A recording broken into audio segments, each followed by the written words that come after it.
not that we've seen our fair share like you, sir, but does combat ever come when you're actually ready? No, no, never. So you're born ready. And we, Okay, ready, Jerry?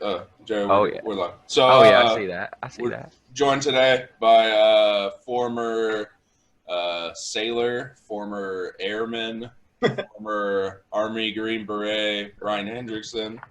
I guess he didn't want to be a Marine. Uh, I guess you didn't want to cross that one off the list. You know. No, it was no, the Marine recruiter came to our high school in like '96, and the dude was just so mean and like he was yelling at us in the gymnasium, spitting chew spit everywhere, and I was like, "Nah, you guys are scary. I'm not doing that." So Yeah. That's probably when they figured out not to use drill instructors as recruiters anymore. probably, yeah, it's Yeah. '96, and I remember I was like, "Yeah, no, my dad yells at me enough. I don't need this too." Well, I mean, so your dad, he was this the time where he already converted to being a preacher, or was this post preacher? Yeah, preachers are really hard on their children. Yeah. Very, Oh very. yeah, I mean, he was. I mean, he was extremely hard on me because he didn't want me kind of going in the path that he did. And if you read the book, I mean, he barely survived that. But yeah, so he was super hard on me. I mean, yeah, and it looks like it kind of paid off somewhat. Maybe not at first, but you definitely are very, very inspirational book. You're like the Michael Jordan to me of the military. Because Michael Jordan, what? Well, I mean, he tried out for different kinds of teams, and they're like, Mhm. well, you just for some reason or other didn't make it, and then he come like the third time he tried out, comes the greatest freaking basketball player of all time. So Yeah, Michael Jordan is phenomenal. But and your book does an excellent job in explaining this question. The question that we always start with when we have new people on is, Mhm. so why'd you join? Okay, so that's actually a pretty funny. So I joined when I was 18. I went. My dad basically said, "Hey, look, you can go to college, but let's face it, you're not really college material." He said, you can go out and get a job, um, but or you can join the military. I highly recommend you join the military, do 4 years, serve your country, and then figure out what you want to do. But you can't stay here because if I let you stay here, you're never going to leave this town. So you have to go. And the military is just my entire life. The military was really just pushed on us because of my dad's beliefs in serving your country and whatnot. And I'm not saying you can't serve your countries in many different ways, but with my dad, it was the military. So in the '90s, the Air Force, they saw my testing scores and they were like, "No, man, you're a special kind of stupid." I was like, "Okay, cool, thanks." And they're like, "Exactly, our point." And then the Army, believe it or not, they didn't need anybody. The Marine Corps, that guy scared the crap out of me. And so the Navy, I mean, that recruiter he might as well came in with a Hawaiian shirt on or whatnot because he's like, "Hey, you wanna fly F-14 Tomcats like Tom Cruise? Yeah. You want to be a Navy SEAL like Charlie Sheen? Yeah. We'll sign here." And I was like, "All right." And yeah, none of that happened. Yeah. Well, and this point in the mid '90s, it was like harder to get into the military, right? Because Mhm. there was no conflict. They didn't need bodies. They were. Yep. It was. They were very selective.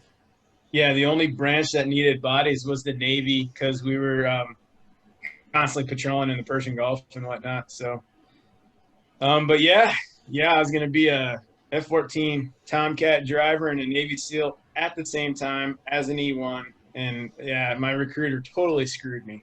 So so basically, what you're saying is you were going to fly over by yourself. You were going to eject out, hit the ground, take out whoever needed to be taken out, and then find your way back to wherever you needed to be. That just was like just like every movie I saw. Yep, same thing.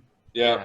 All without ever reloading your weapon, because Yeah. in those movies, you know, they have an endless belt of ammo.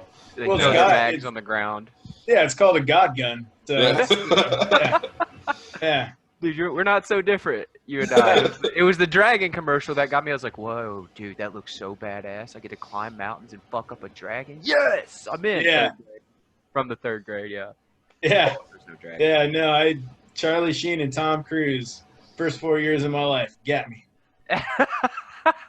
So, what year did you join the Navy? That was 98, 97. 97? Okay. Mhm. So, basically, you made it. You know, Joey and I we did our second deployment was on the ship, and we did the 15th MEU. Mm-hmm. And you talk in your book about the sunsets, like you had never seen a sunset or a sunrise like you did until you got on the ocean. Yeah. Mm-hmm. And, you know, I remember going out to the only time that I ever knew what time it was like, okay, you know, the sun's about to come up or the sun's about to go down. Let's go out and check it out. That's, you know, you can't even describe it to people who've never seen it. Just Like Leo on the Titanic, basically. Yeah, it's ridiculous. That and at night when the water's completely calm and it's just a mirror, and you're like, how is this even possible? Like, it's the craziest thing in the world, or else that I can't think of the seaweed or whatever, that as the bow hits it, it sparkles and whatnot like that. The plankton. Plankton. Yeah, it's a plankton. I mean, I saw some of the coolest stuff I've ever seen out at sea, and you know, craziest stuff too, like a big shipping storage container that you load onto barges to sail around the world and deliver stuff. Yeah, it was full of immigrants. I was like, man, you guys, that's some ballsy stuff right there. Yeah. I bet the smell was pleasant. Did you get on board? Did you get? Yeah, they were all alive. That's the good thing, is we actually intercepted them before too long. They were actually all alive, and yeah, it was pretty bad. They'd only been out at sea for 2 days, but we were just like, what's your plan? Just float? Like, all right. And I mean, I think what the plan was is a naval vessel was going to intercept them, and they knew they'd get food, medical, and all that stuff. So. Yeah, because we have morals and ethics, so I guess we have to pick them up. We had something like that too. I think we were off the coast of Africa or something. Ethiopian. And they had paid, you know, some smuggler or something, put them on a ship and sent them off to wherever they were going, and it was, you know, obviously a crappy ship, and it sunk.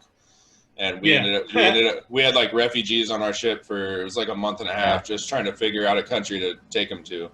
Oh wow. Yeah. So people don't realize though that America does charitable things on every naval deployment. That's always something humanitarian going on. We're always giving something away or doing something for somebody else, and we ignore that.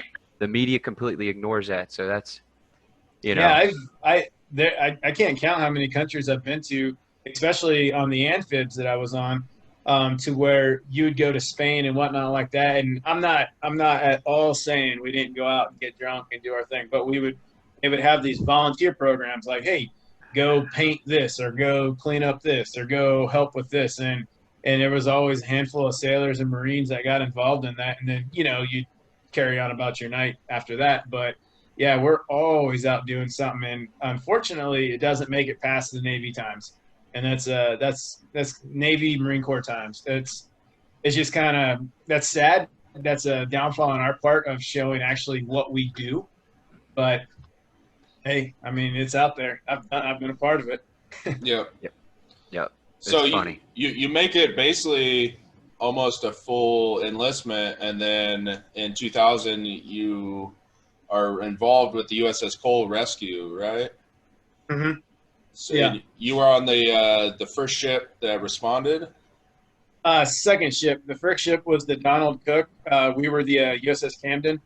And yeah, we were 8 hours from Yemen when the call went out. And then it took about 4 hours to actually figure out what had happened because no one could kind of.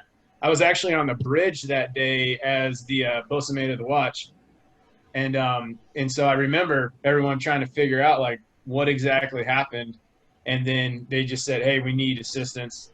Okay, so we got diverted to Gulf of Aden, and went over to Yemen and docked off and took small boat or you guys remember Liberty barges, but took in the Liberty boats over there and started helping with deottering, bottle recovery, and stuff like that. So, And that was your first kind of taste of chaos, I guess you could say, right? yeah, I mean, I don't want to take away from those heroes that were on the coal. I wasn't anywhere near the explosion. That was my first taste of deceased service members. So yeah. Is that what? Because that was after or before you attempted Buds, wasn't it? Yeah, that was before. I didn't go to Bud. I went to Bud's as a reservist. Okay. Mm-hmm. So what did that play into you like seeing that? Was that like did you want to like take that fight to the enemy after seeing that, or was it just something you would planned on doing like we were talking about earlier? Yeah, so it was still something that nagged at me. The problem that I had going to Bud's was I had all the movie images in my head, and I wasn't there for the right reasons. And so when you're getting the absolute shit kicked out of you, all of a sudden all that movie stuff is no fun anymore. And now it's like, oh wow, they didn't show any of this in the movies. So, stuff like that, and it was just and then I got to the point to where they were like, hey, we're gonna roll you back to day one, and I was like, no, I'm good. Was that injury? Yeah, injury, but the biggest thing was I had pneumonia in both lungs, so yeah, they needed to actually get that under control so I can breathe. Yeah. And then yeah, it's kind of weird when you're doing water stuff and you can't breathe. But yeah, they were gonna put me in med hold, and then I'd pick up a class months later whenever I recovered, and I was just like, no. So, yep. Yeah. So, and how far into Buds did you make it? Was that post Hell Week? Yeah. So you basically they tell you that hey, you got to do all that shit again, and you're like, no, we're good. Yeah, I mean that was basically so. I'd made it to the part of Hell Week to where, like, I wasn't able to keep up and everything like that with everybody, and I wasn't far enough. Basically, once you complete Hell Week, if you get rolled back to day one, if you had made it all the way through, then you're good. But you don't have to redo Hell Week again, was my understanding. But I got dropped before they did all secure, or not dropped. I got rolled back before they did all secured, which means I would have had to redo Hell Week again. And I was like, man, this was bad enough 4 days. I don't need so. And I mean, I can't really cast blame or anything like that. It's just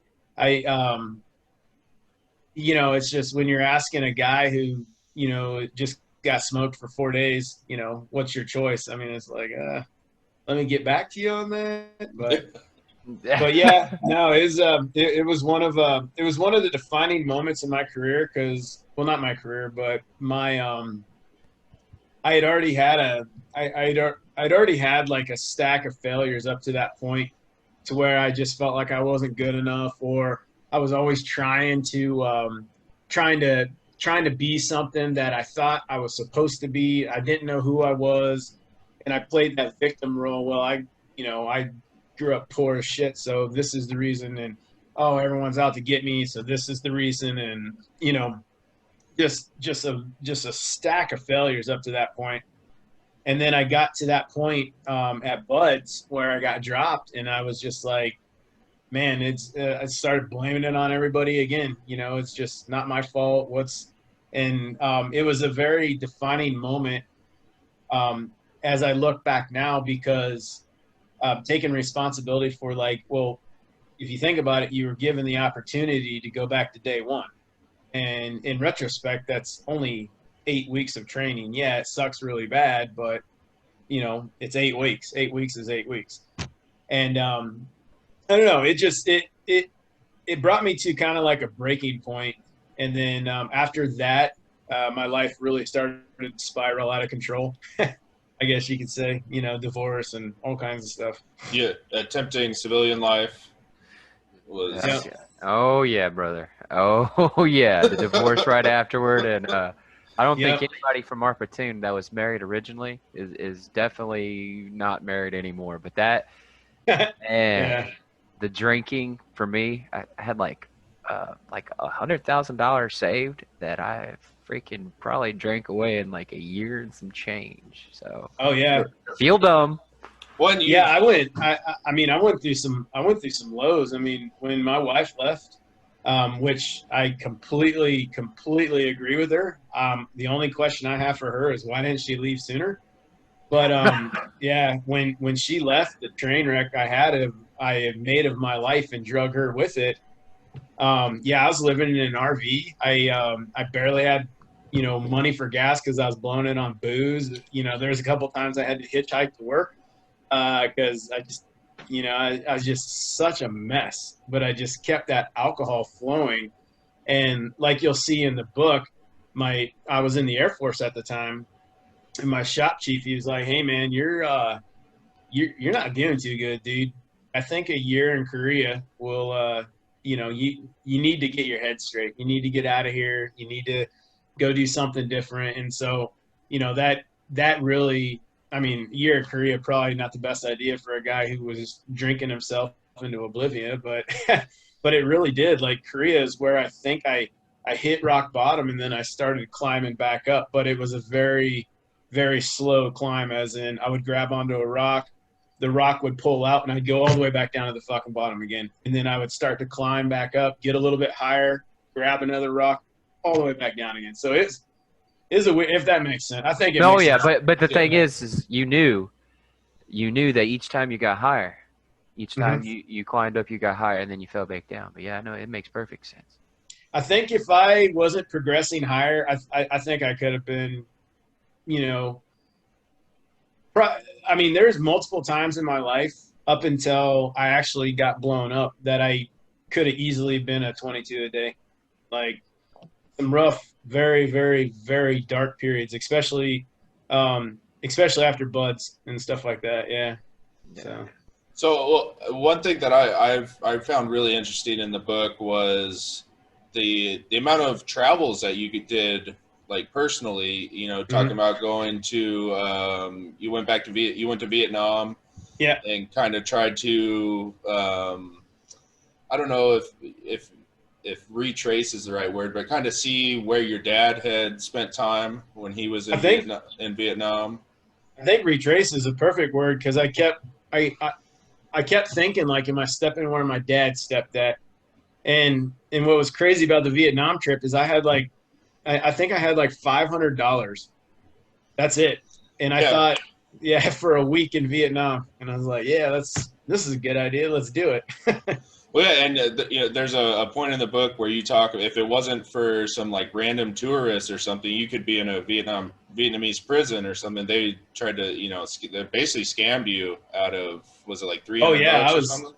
Oh yeah, I was on my way to Ho Chi Minh prison. Yeah, because I couldn't get what they had done was when tourists come in, what I didn't know is you unplug your phones from the wall because people will not really tap in, but they'll run bills up, or they'll say you have this phone bill, and then you pay it, and now they just pocket it 3, 4, whatever, $100. And apparently, in Vietnam at that point in time, not paying hotel bills, it basically gets a AK-47 in your chest by a Vietnamese soldier, and you're just sitting there like, I need the American embassy.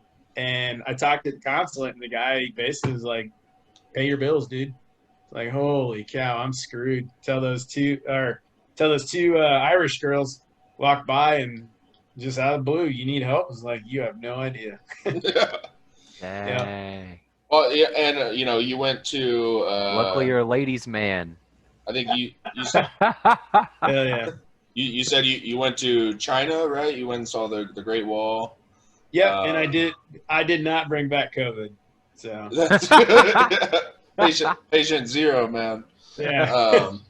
So you're in the Air Force and you wanted to go Air Force Special Forces, right? Yeah. And So yeah, another long man, this podcast is really making me feel bad about myself. Dude, I don't even know why, bro. I don't even know why. Um, You sound. We have a lot more in common than like, especially from the background of kind of the poor family with the man. My dad was like super fucking manly and like, yeah. and he was renowned for being like a badass worker and Yeah. having something to prove. I didn't go to Vietnam to retrace my dad's footsteps, but I went to some of his hangout spots and drank with his old crew just to get because I didn't know him Yeah. as a man. So Mhm. I definitely get it. I Hell yeah. can understand. I Well, think it's awesome. yeah, with the Air Force, so so like I said, I'd gone through some pretty big lows in my lifetime, and so everyone talks about, hey, if you're depressed, take antidepressant medication. It's like, oh, Oh, okay, the good old night. This is back in the day too.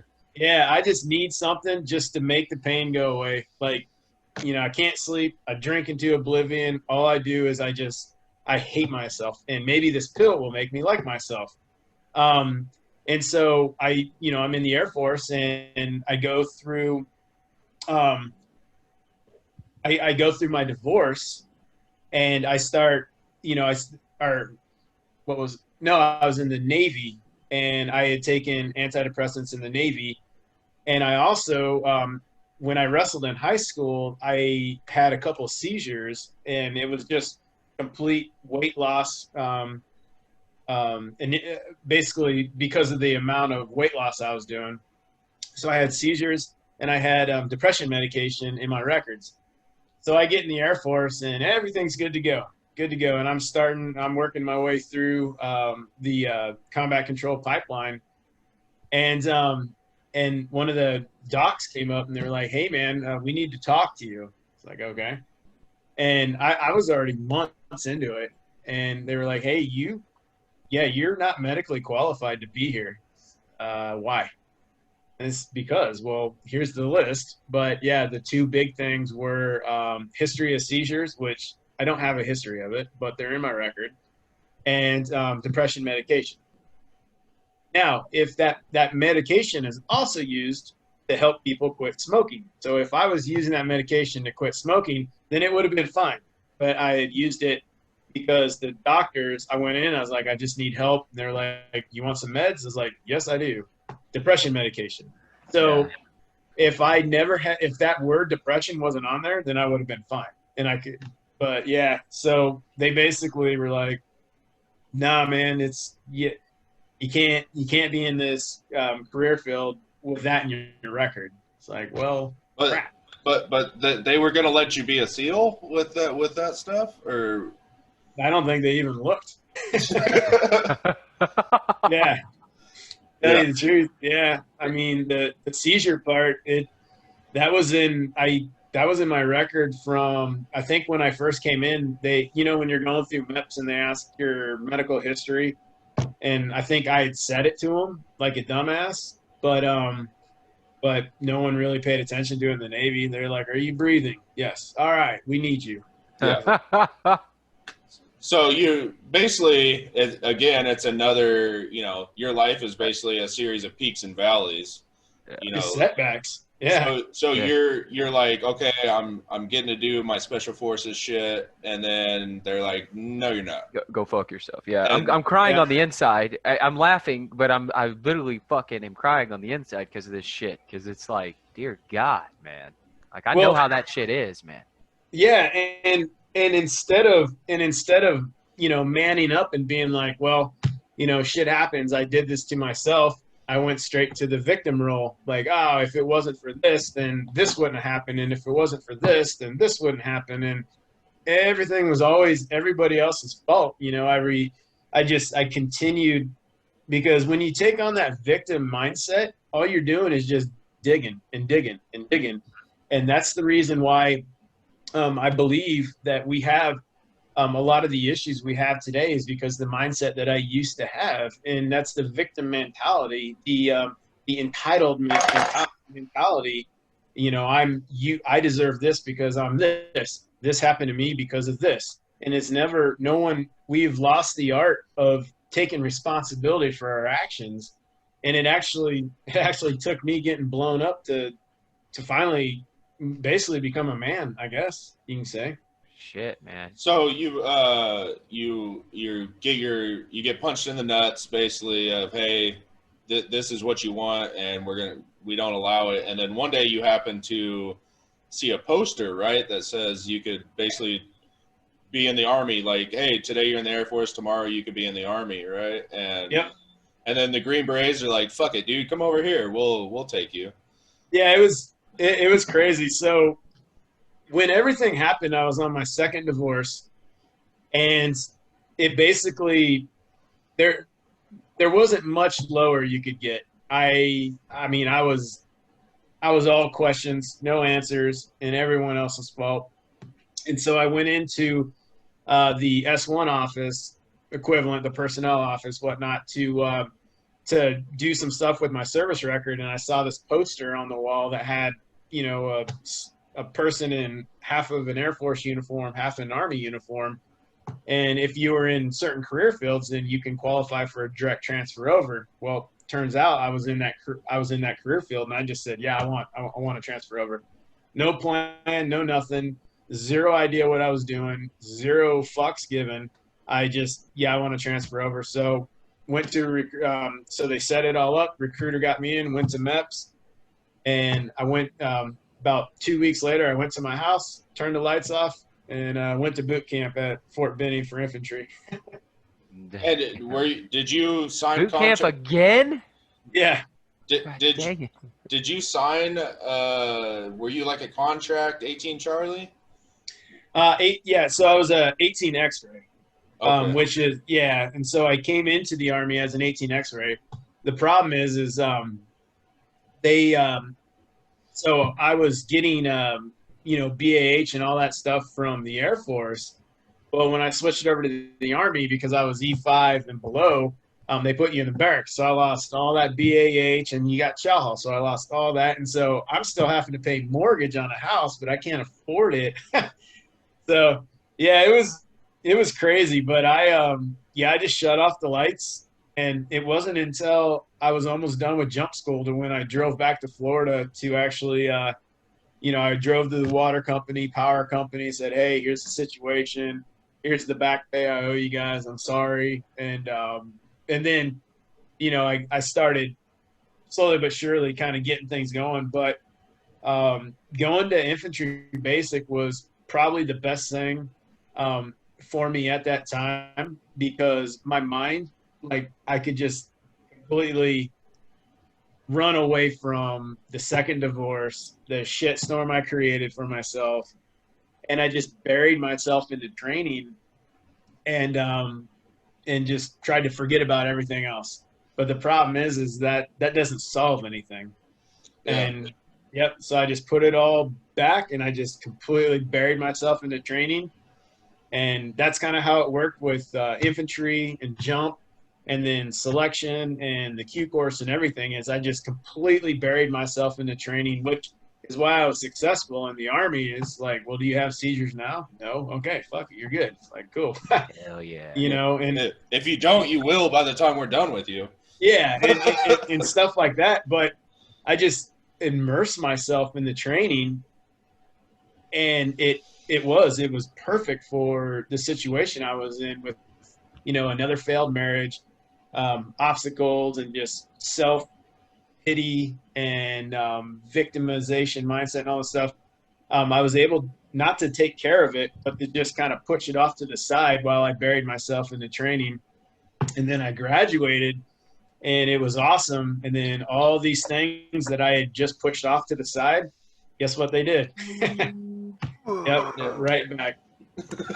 Yep, exactly. And then, I think it's funny you're talking about, jump school and shit, but you're afraid of heights.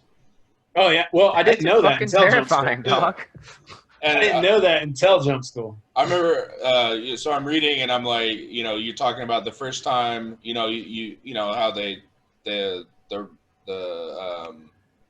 what's it called? The platforms that you jump off get taller and taller, and then they hook you into the thing, and then you're like, okay, maybe this is all right. And then you talking about standing in that jump and the line on the plane, and you're like, holy shit, I have to jump out of this fucking plane now. Yeah. And you were like, talking about, or how scared you were, and then you turn around and there's like, I think it was a woman behind you. Yeah, just a little. I mean, she was just a tiny little thing too, and she was so excited. She was just like grinning ear to ear. She was, aren't you excited? And all I wanted to do was just piss myself. And oh man, Yes, yes, yeah, it was horrible. Like I think every jump I've done in the Army has all been a night jump because I just close my eyes and I walk off the ramp, man, because I hate heights so bad. Once I'm under canopy, I'm fine. But it's leaving that aircraft. It's like, well, no, the plane is fine. Just land and we'll just walk off like we're supposed to. Sounds like you got good reflexes. That's what you're supposed to think. And I would eat shit so bad because 200 pounds. I would not know how to control my canopy. I would always ride into the wind, and I mean, guys were like, "How are you not destroyed?" I don't know. Jesus. Well, I mean, like I remember reading it, and I'm like, oh, it's going to be the story of he jumps, and he's like, man, I've never felt so free falling through the sky, and then all of a sudden you're like, nope, my first landing, I come in, I eat shit. And like people, I think you said a dude walked up to you and it was like, how the fuck are you like still alive? Like you hit the ground so fucking hard. Yeah. Yeah.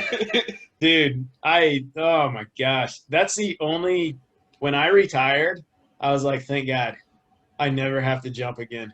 That's it. Did you only do static line or did you do Halo or stuff like that? Oh, no. Just static line. No. I had a couple chances to go to Halo school and I turned them down. They were like, why don't you want to go to Halo school? I was like, no, I am not going to Halo school. Jumping from outer space. No thanks.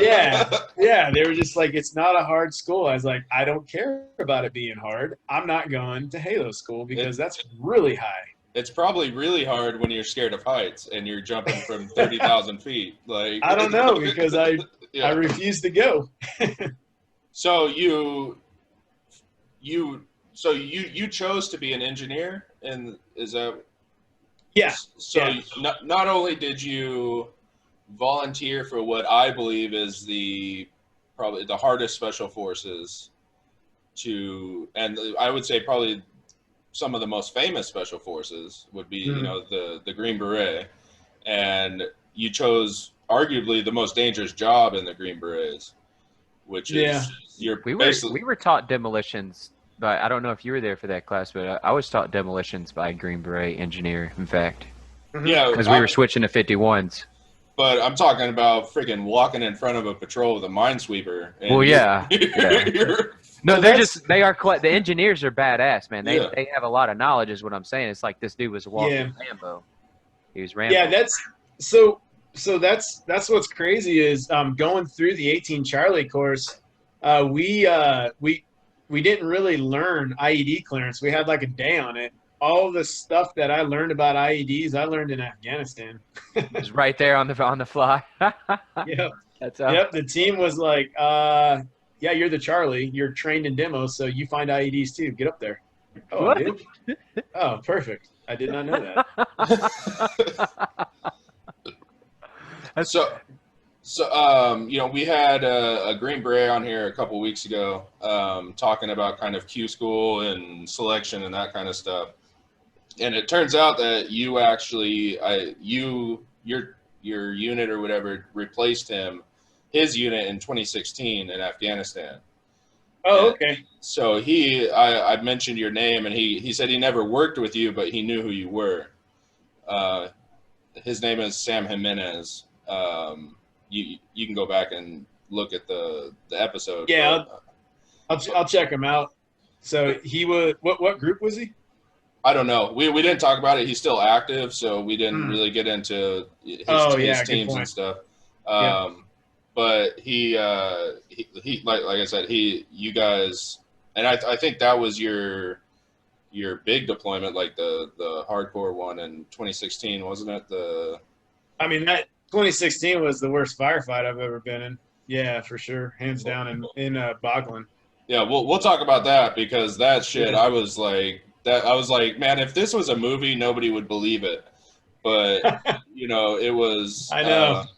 So we'll get back. So 2010 was your first deployment as a Green Beret, correct? Yes. And so naturally, following your kind of the same theme of your life, you are your highest. You're operating as a Green Beret, and Yep. then all of a sudden, you take one wrong step, and you wake up right in a cloud of dust. Basically, is how it was. Yeah. So How I you never. described it. Yeah, I never really. I never really passed out. I mean, I remember. So basically, we were moving into this village to clear it, and the village was abandoned. So everybody knows that's bad. Um, and we had Afghan local police with us. We called them, but they were just villagers. And we were trying to push them up into this compound, and they just would not move. Like, hey man, what is going on? The sun's going to be coming up here in a minute. We're out in the open. Taliban do know that we're moving in. They just don't know where we're at right now. We need to get in a compound, and they won't budge. And so I turned around to tell my team sergeant, because there was 2 Americans and 12 Afghans per team, and we had I think like 5 teams all coming in at different angles. But so I turned around to tell him, like, hey man, these guys aren't going to budge. And he whispered to me, he's like, tell Nick to get the fuck away from that compound. It's not cleared. And I turned around, and Nick had ran up to the entrance or to the breach point of the compound, and he's trying to motion the guys in. And everyone knows if you lose your turf, well, that's bad. So I had moved up to him, and I grabbed him by the back of his shirt and was like, hey man, this is not a cleared area. And I pulled him away from the breach, and I put, it's the unknown, so I put the barrel of my M4 in it, and I took a step back, and this flash of light, I didn't hear any sound, but this flash of light, and then I remember I was on the grounds, and I was like, holy shit, Nick just hit an IED or something. I can't figure out, what exactly happened, but I couldn't breathe. And I remember thinking, like, if I don't get some fresh air, I'm going to suffocate. And so, but my brain was like, what is going on? And I kept trying to stand up, and I kept falling over, stand up, falling over. It's like, and so I'm getting pissed. I'm like, what is going on right now? Like, how? No pain yet. And then finally, as the dust starts to clear a little bit, I look down, and I see like these 2 pearly white objects out of my pant leg. And I was like, huh, that's weird. And then I see my boot that's just kind of about 6 inches off to the side. And I remember distinctly, I was trying to figure out, like, why did I take my boot off here? Because your brain, you can't really comprehend it, and you're seeing, but what was going on. So you don't feel shit. Not at that time. I didn't, no. And so I mean so this is a bomb, by the way. No head rattling, your ears won't ring. I mean, like anything like that. Like your head was rattling, anything like. I mean, everything was echoey. So it sounded like people were, in the ringing and stuff like that. But again, I didn't know who had hit it. And so when I finally was able to, get a little bit more dust cleared, I looked down, and the 2 white objects were my tib and my fib sticking out of my pant leg. And then my boot was at a 90-degree angle to my leg. And I mean, it looked cool. I mean, well, not cool. Well, yeah, cool. But it was like a horror story. Yeah. And I remember, like, damn, I just stepped on an IED. And so I'm trying to comprehend that, but you can't, because your mind can't comprehend that kind of trauma happening to you. You know what I mean? it doesn't make sense because you're looking at your leg that's 90 degrees when a second, you were walking on it. And I couldn't comprehend what had just happened. And so I remember I lifted the back of my knee up and my boot flopped over with the bottom of my leg in it. And it flopped over and almost like smacked me on the ass because it was still connected to muscle tissue and skin. And then I was like, okay, yeah, I'm pretty sure this is bad. It's like, how do I react during this? Oh, let me start saying I'm hit. And then, the whole I'm hit. Tourniquets. How far up was it? Like mid calf or something? Like, so I had a weird explosion. So it was very, very, you guys know with demolition, you can have like your TNT or your dynamite, which is more of a pushing charge. And then you can have your C4, which is more of a cutting charge. Well, they had constructed this HME it was very high quality HME. So it was more of a cutting charge. So the blast wave went up through my foot. So it blew my foot in half, and then it exited out right at my calf.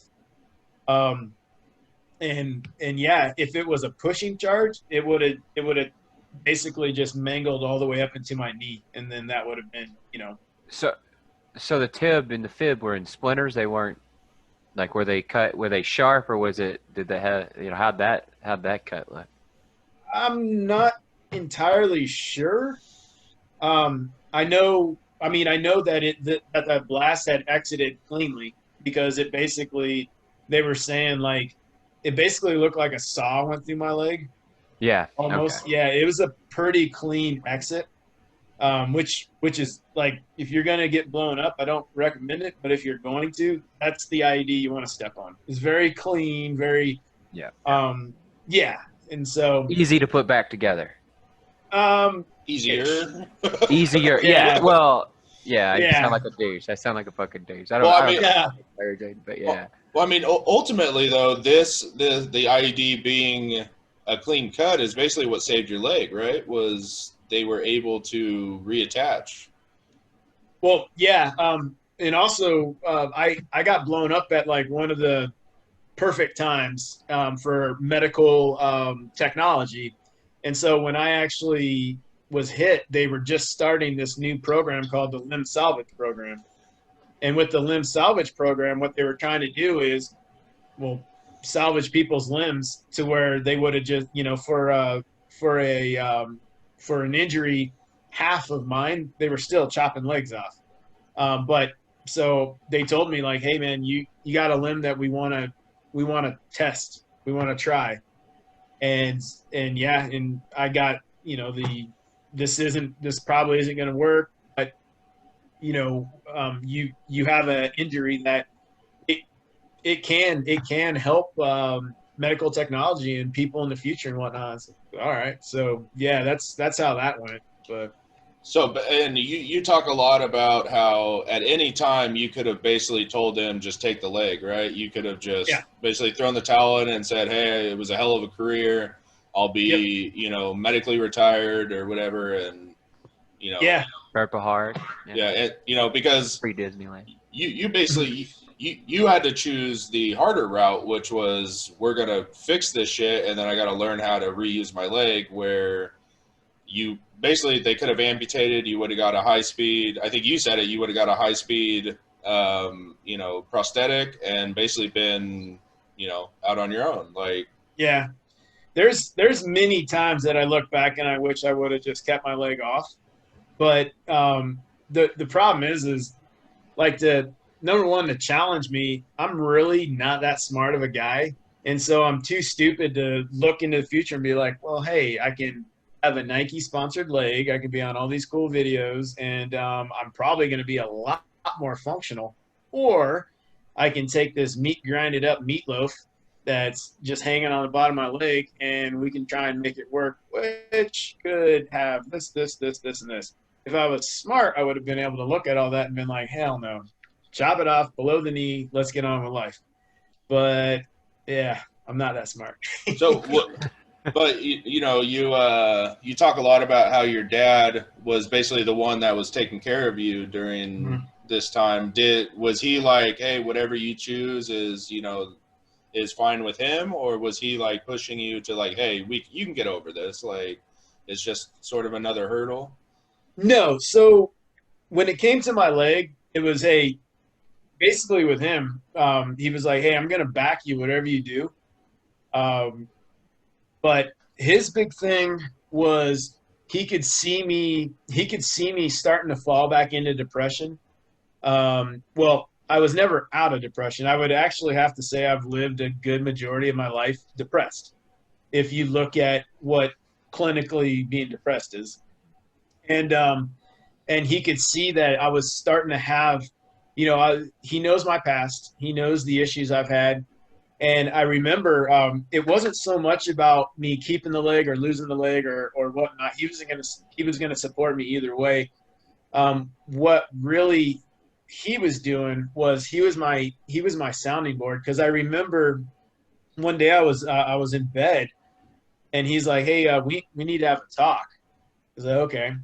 And so we're in the hospital room and he goes, hey, you need to understand, like, I know life is dark right now and it's painful, but you've been handed an opportunity that most people they would die for to get, and that's a second chance at life. You expired once, you're still here living, and you have this opportunity. And I was, what do you talk about? He goes, well, the way I see it, you got two choices. The first choice is you can become your injury. You can become Brian Hendrickson, Green Beret, stepped on an IED, and you'll always be known as your injury. You'll never get past your injury. Your injury will slowly but surely take you over, and you will be consumed, haunted, and controlled by your injury. And you'll never be able to.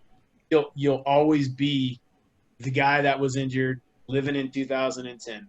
Or you can take this opportunity, and you can see it as traumatic as it looks right now. You can see this as an opportunity to make yourself a better man, to renew your relationship with God, to be that man that builds people up around him. Because let's face it, you've torn down a lot of people in your time. And I'm like, you're right. And he goes, but you build people up around you. You try and help people be better. You're stronger. You're dedicated. You're just the man that you looked back before this happened that you wanted to be. He's like, you can do that. He said, I highly recommend you don't take the victim role, because it's a lonely, lonely path. And if you survive that, you're going to live a life of darkness and loneliness, because you'll never be able to move past this injury. And basically, life's hard and life's ugly and life is not fair. And so once I started figuring out, and I had 4 months in a hospital bed to really dissect that, hey, this isn't anyone else's fault. This is life. And then I slowly but surely started to take control of my life again. And like I said, I actually think stepping on the IED probably saved my life in the end. Well, you talked too about how your sergeant major basically told you, like, if you can get your shit right, I'll send you back, right? Which was like your motivation to be like, I'm gonna get a, you talk about you wanted to walk to, was it the window? There was a window, and you basically wake up on the floor. Yep. I just, like I've always been told my entire life, they're just like, man, you are just dumb. You're too stupid to quit. And I was like, thank you. Maybe you should have just joined I think maybe joining the Marine Corps. Well, you wouldn't have done all this stuff, but you definitely went the wrong route. Yeah. But they're just like, my dad and I, we kind of how we went to the Seahawks game and everything, we kind of snuck out, and I was like, all right, I know I'm not supposed to do this, but I'm going to walk to this window. And I ended up on the floor, passed out. But the nurse was just like, what is your problem? She's like, your leg just got reattached. I was like, I won't get to this window. She's like, you were so stupid. I was like, yes. Thank you, I think. I don't know, but I want to get to this window. She's like, oh my gosh, man. So no, I you, mean, you mentioned sneaking out to go to Seattle. You flew to Seattle, yeah, which is it's hard for me because I'm a 49ers fan, but I will respect your wishes as to be a Seahawks fan. yeah, But you mentioned Coach Carroll coming up and asking you, you know, if you were going to address the team before the game, what would you say? And it yeah. was one of the most motivating fucking speeches that I've ever heard was what you told him. Can you kind of sum it up a little bit? Yeah, I can't quite remember exactly what was said. I had to have Mike Flood and my dad kind of reiterate it. It all came from, a methadone induced, state. But yeah, I mean, basically what I do remember is attention to detail. And every man on the team has a job, and the smallest details matter the most in the end, because if you're not picking up the cues of this guy who's about ready to blitz, or if you're not picking up on your atmospherics while you're going through this village, yeah, it's different, but it kind of is the same. And I do remember talking about the little details which have monumental consequences or successes if they're followed through with, or I guess denied. So how pissed off were your doctors when they found out that you had flown to Seattle and back? So my main orthopedic surgeon, he was like, yeah, I would have done the same thing. But the nurses and everything like that, they were just like, are you fucking kidding me? You just had a limb reattached. You're on all these meds, and you go up to 30,000 feet. I was like, it's pressurized. And they were like, you're stupid. And I was like, you guys tell me I'm dumb a lot. You forgot your pain medication, right? For the trip. Yeah, that was my bad. Yeah, that sucked. Yeah. So I think you wrote in there in the book something about you basically had to sit down and figure out how you were going to make whatever you had on hand last, and you weren't gonna be as comfortable as you would have been, but you would make it through. Yeah, I was slicing and dicing pills the best I could, and I just, I mean it was hard, but it's another one of those things, like the human body's crazy. YOLO. And I love football, and guess what? If it probably isn't going to kill me, so I'll just figure it out when I get back. That was basically my thought process. So you get back and they tell you that you can basically go start your rehab, right? To kind of I forgot what they called it. The Center for the Intrepid.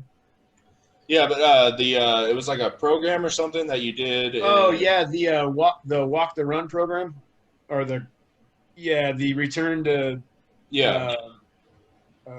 return to fight or something like that. Yeah, we always called it the walk the run program, but yeah, I've been a part of a lot of programs just to get me ready to go back to combat and return to fight and whatnot with the Thor 3. But at the CFI, it was the walk to run program. The problem is I had to do the crawl walk run program because I was still in a wheelchair. Well, basically, so they like screwed your leg back on, right? Like they from what the way you described it, like they basically put like threads out of like one end of your leg and like basically screwed your shit back on, right? Oh, no. So I had a big exoskeleton bird cage around my leg, and they had screws going into all my bones. Like, I mean, I don't even know how many, 15, 20, whatever, just bolts going into my bones. And basically what they did was that stabilized my leg. And then my tib and my fib, my fib, they were like, you don't really use a fibula anyway, so it's just, we're not going to mess with it. But the tib, there was a gap of, I don't know, 2-3 inches of bone I had to grow back. with my tib, and so they just basically lined everything up, and then they locked it down with this bird cage. And they had rods going through my toes that were coming out the back of my heel because my foot had been blown in half. And so they were, and then where the blast and everything happened, they had taken peels of skin from my ass and from my thighs, and they had put it, and they had done a skin transplant onto my leg and the bottom of my foot. So basically, like, the bottom of my foot is my ass, and which is kind of cool. I really wish I could get it up high enough. I want to kick someone in the face and let them know you just got ass. You just got ass kicked. and then my leg is all my thigh. So it's crazy. But let me tell you what, that potato peeler that they get your skin with, when you wake up from that surgery, and you are just looking down at these square blocks of your leg that they had just taken, and they have these heat lamps over it to just dry it out. Man, and I had my balls blown open, and so I had a big I had a big nut cast on. It was awesome, dude. I was laying there. But the thing is the cast is so much bigger than what I am. And so I was just balls are okay though. That's free. That's fucking your balls are okay, right? I mean, I can't have kids, but yeah. So I got this big cast on, and it's huge. I mean, it looks like Ron Jeremy, and so I'd always put the sheet over me. I would just lay there because it's a cast, so it's always hard. And I just I would just haggle the nurses nonstop about it. That's what I love is you in the book you talk about being naked, and like you would basically have the sheet up, and then once they pulled it down, you were just naked. Yeah. And then one of the nurses said that she would like turn the heat up in your room because it must be cold. Yeah, she was my favorite nurse. She had been a nurse for years. And she walked in, and she was just like, "Hey, look, I'm gonna get the heater worked on in here." And I was, "What are you talking about?" She goes, "Well, it's obviously freezing cold in here, so I'm gonna get the doctors to go ahead." And I was like, "Yeah, I'll wear something from now on." So, what was it like when you started to do when you were able to get back to your physical kind of tests to see if you could basically rejoin your team? What was that like? So there wasn't really. So basically, when my sergeant major talked to me about, hey, if you can get fit, I'll send you back. All the doctors, it was like Make-A-Wish Foundation. Like, hey, that's very nice you said that to him, but this guy, I was medically retired, and so that had happened, and then, but I had this driving force to want to go back because I remember laying on the ground and I could hear the Taliban celebrating the fact that they had hit me and everything like that. And man, I want to. They can't beat me. I will not let these guys beat me. And so I really, my drive apparently was way more than they thought it was going to be. So when I started actually working, I guess doing therapy, and I hit it way too hard. I mean, there'd be times I just throw up everywhere, or I'd come in with 2 fentanyl lollipops sticking out of my mouth just to ease the pain because they had messed up and said, hey, the biggest thing that creates bone growth is just pounding the shit out of your leg. And I was like, roger that. And my goal was to be on the next deployment to Afghanistan in 2012 with my team. And so, yeah, I just went, I had that goal in mind, but the doctors and stuff like that, they thought I was chasing dreams. Like there was no, besides my main orthopedic surgeon and my physical therapist, everyone else, I even had a guy tell me, he's like, hey man, look, dude, you're chasing this dream. I need to worry about your mental focus. I'm going to let you know you're not going back to combat. It's not going to ever happen. You need to mentally prepare yourself because what you're doing, and I understand why he did what he did. What you're doing is you're setting yourself up for such a big failure that you could go and you could get depressed again about it but let's face the facts, man. People don't go back after your injury like that. So At this point, had there, because I know as of now, there's been a few guys that have gone back with prosthetics and stuff. At Yep. this point, had anybody returned from a traumatic injury like this? Was there anybody operating like that? So, as far as like amputees go, yeah, I know a couple of people who went back as a below the knee single leg amputee. I also know a couple of guys that went back as above the knee amputees, but they weren't operating. They were, they were in the in the jock or whatnot. But the below the knee amputee guys, I do know of a couple that went back, but they were always really like regulated. With me, once I actually, I was able to leave, or San Antonio discharged me. The CFI discharged me. I went back to seventh group in November of 2011. And then I started the Thor 3 program there. And that's basically the return to fight. And so I really, what I tried to do was whenever anybody would talk about my injury, I would always, oh, no, it's not what you think, and in the end, I was killing myself inside because people would say that like, oh wow, you still have your leg. Oh, it must have not been that bad. I was like, you have no idea what I've been through. But I had to play the game to get back to combat. You know what I'm saying? It must not have been that. I could say the fuck. Oh, must not have been that bad. Fucking. Oh my gosh! It would kill me. In the book you wrote about, I think it was I think you said lower enlisted had said, I think you were in your wheelchair, and they were like, Yeah. it must not have been that bad, and that fucking like kicked you in the nuts, right? Like, oh yeah, that really hurt me.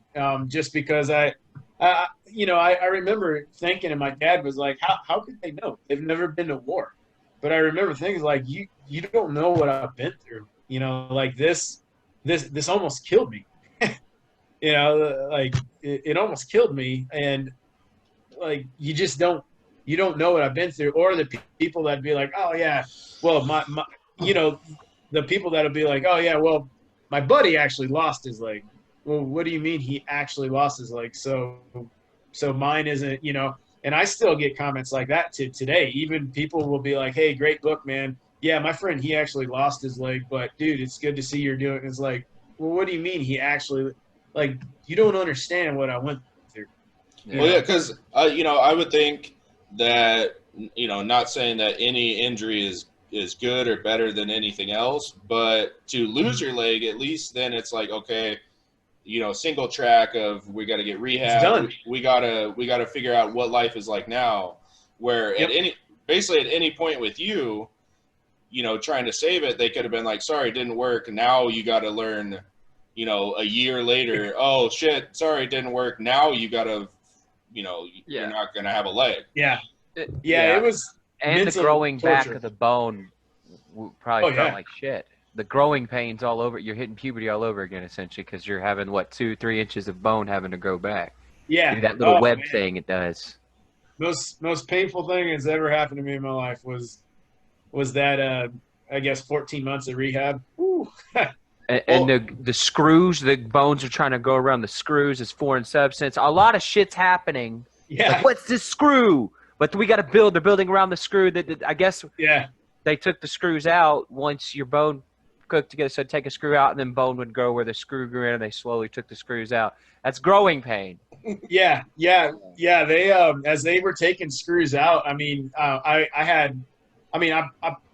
probably have radiation poisoning from the amount of X-rays I've been through. But you would just see like your bones growing back nicely, and you can see where the screw went in, and it's like, wow, I can see through my bone.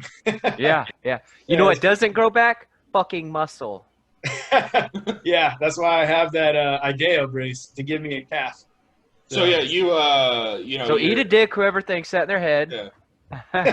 From me to whoever the fuck that says that shit. Eat a dick. So basically, your calf is gone, right? So you get this like high speed brace, right? That basically replaces the shit that that they couldn't replace with, Which you know, would have been surgery. easier with a prosthetic. 'Cause, Yeah. by the way, would have been fucking easier with the prosthetic because now, yeah. you know, yeah. Well, so, and, you know, you fucking make it back, and what was it like when you touched down in Afghanistan? Was it 15 months later, something from when you had gotten hurt, something like that? Yeah, from flash to bang, it was like, yeah, like 15, 16 months later. So what is that like when the, you know, that ramp lowers and you're wheeling your shit and you're like, I'm back? Like, Whoa, I'm still. Yeah. Flipping everybody off. So I mean, I'm not gonna say I was like a lion on Lion King where I'm standing on the ledge holding my kid up and like this is all yours. But it kind of felt it felt pretty cool until reality hit me when my sergeant major was like, what are you doing here? Like, hey, I'm here. Music cuts off. Yeah. Like I'm holding my kid up over the ledge for the kingdom, and then Sergeant Major comes up and he's like, "I'm sorry, what the fuck are you doing here?" It's like, "Hey, what's up? I'm Ryan." Yeah, but the command sergeant major who told me that I'd come back, he's like, "Hey, man, yeah, he's back. I gave him my word. He's back, and so this is happening." And so. They didn't. It wasn't like, oh, we feel sorry, we'll let you go back. Like, you had to earn your way back. Oh yeah. It was actually the opposite. You weren't greeted. You were like, oh, this what the fuck? Now we got handicap this guy on our team. Yeah, Man. they basically when I got back, the company sergeant major, he was like, hey, yeah, we'll keep you in CAF, you'll work in the jock and help guys with resupplying aircraft and stuff like that. And the command sergeant major, who told me I would go back to war if I ever got cleared, he told the company sergeant major, no, he's going to a team. I told him he'd go to a team. We have a lot of teams out there that are short on Charlies because dudes are getting blown up left and right. And so, yeah, he's like, he's going to Panjwai. And Panjwai in 2012 was the most IED'd area in Afghanistan, Panjwai district of Kandahar province. And so I get there and I'm like, wow, all right, yeah, I'm ready to go back. And I show up and it was not the reception that I thought. They basically, the team, because I went back to my team, the same team that saw my leg, the same team that knew that my military career was over, the same team that knew I was medically retired and I fought to get back on active duty. And I was probably going to work, you know, at the air cell on base, or maybe they'd send me to Bragg to be an instructor or something like that. The same team that was like, yeah, man, hey, good job, but that's it for you. Yeah. Now I'm standing there with my bags and everything. And I remember one guy's like, hey, dude, I don't know what the fuck you think you're trying to pull.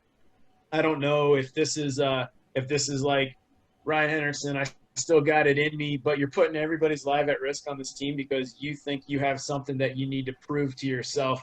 He's like, I'm being told that you will be here. I completely disagree with you being here. If I see any indication that you're going to get any of these guys on the team messed up, he's like, you're gone. But I'm told that I have to give you a shot. And so I was just like, holy cow, that's not the reception that I thought I was going to get. And you know what? I completely understand where he came from. 100%. Yeah, and that's another thing I wanted to mention. I'm glad you said that because some people, like not knowing the culture of the military, are probably thinking, "Oh, they're bad." Now, I don't want them to think as the people that were kind of being assholes to you as bad guys. Yeah. They were literally just concerned. Your fucking leg was gone. You know, it's like, are you gonna be able to run? Like, seriously, what the fuck? Yeah, like, the media scheme. Are they fucking seriously? Is this Parts of Hearts and Minds or some shit or some organization trying to make money? Military make a wish. Let's bring Ryan back so he can shoot his gun again. Yeah. Like, reading the book, I'm like, oh man, you know, it's like, you know, I picture the ramp dropping and, you know, you put your sunglasses on and you walk off and it's like, you know, the boys are back in town, the boy. And then like somebody's like, dude, what the fuck are you doing here? Yep. And it was like, Yeah. oh yeah, I get it. Like Green Berets, he's got Yeah. basically one fucking usable leg, No. and And this is real life. Yeah. This Because is you fucking real actually, life. and you also got to know, so my profile so I received a waiver to come back on the active duty. And in that waiver, I was given a dead man's profile, which means no body armor, no kit, no standing longer than 30 minutes, and the kicker, non-deployable. And I was like, ha, well, with that non-deployable status, your company or group or battalion, well, not the battalion or the company, but group surgeon can waive that non-deployable status. He can be like, hey, look, we need him, so we assume the risk for this guy deploying. So everyone knows that I'm non-deployable except for me and the group surgeon, which, because I met my company over there. I didn't deploy with everybody. So the group surgeon, so no one is there. And so I'm doing all this stuff through the group surgeon, and I bust my ass in the Thor 3 program to where they're like, yeah, man, he's out doing guys with no injuries. So he's not detriment to a team at all. And then the group surgeon signs off on it. Well, the guys downrange aren't tracking that. So it was kind of like I showed up and everyone's like, I'm sorry. What the fuck are you doing here? It's like, yes. Well, then you make it a couple months, right? And then you end up in a ditch that is basically a toilet.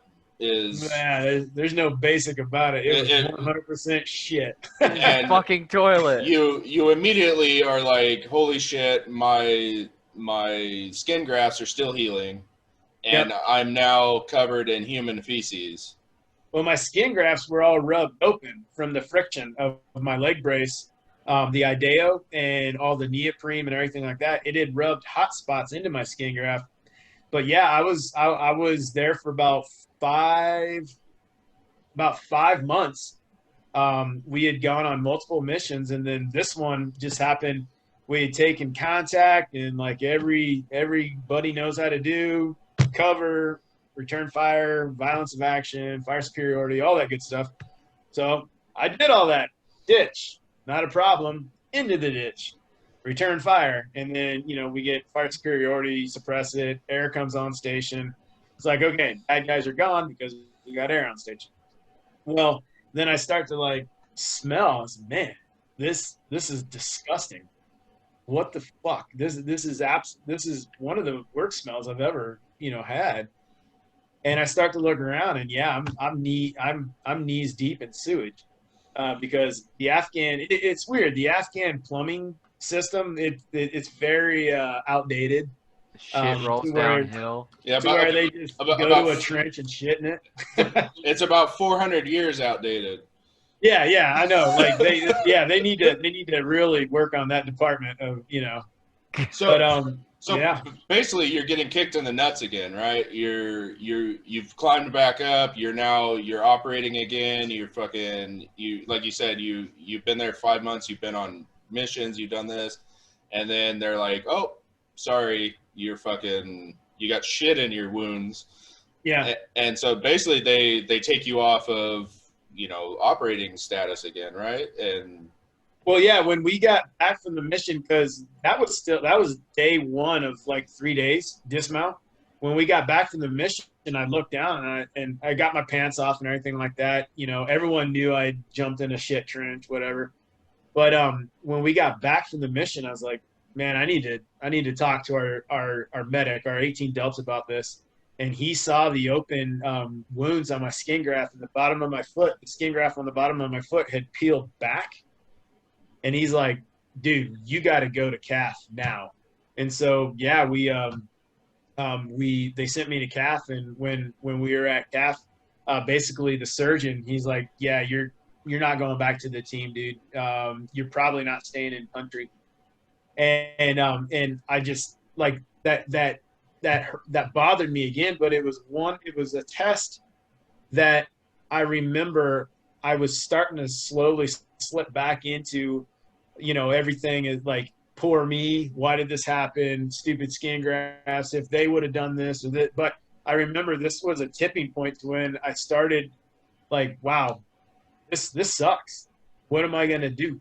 And instead of clouding my brain with, with the victim mindset, I started taking control, and it's like, hey, and I found myself a job. It's like, hey, I can help.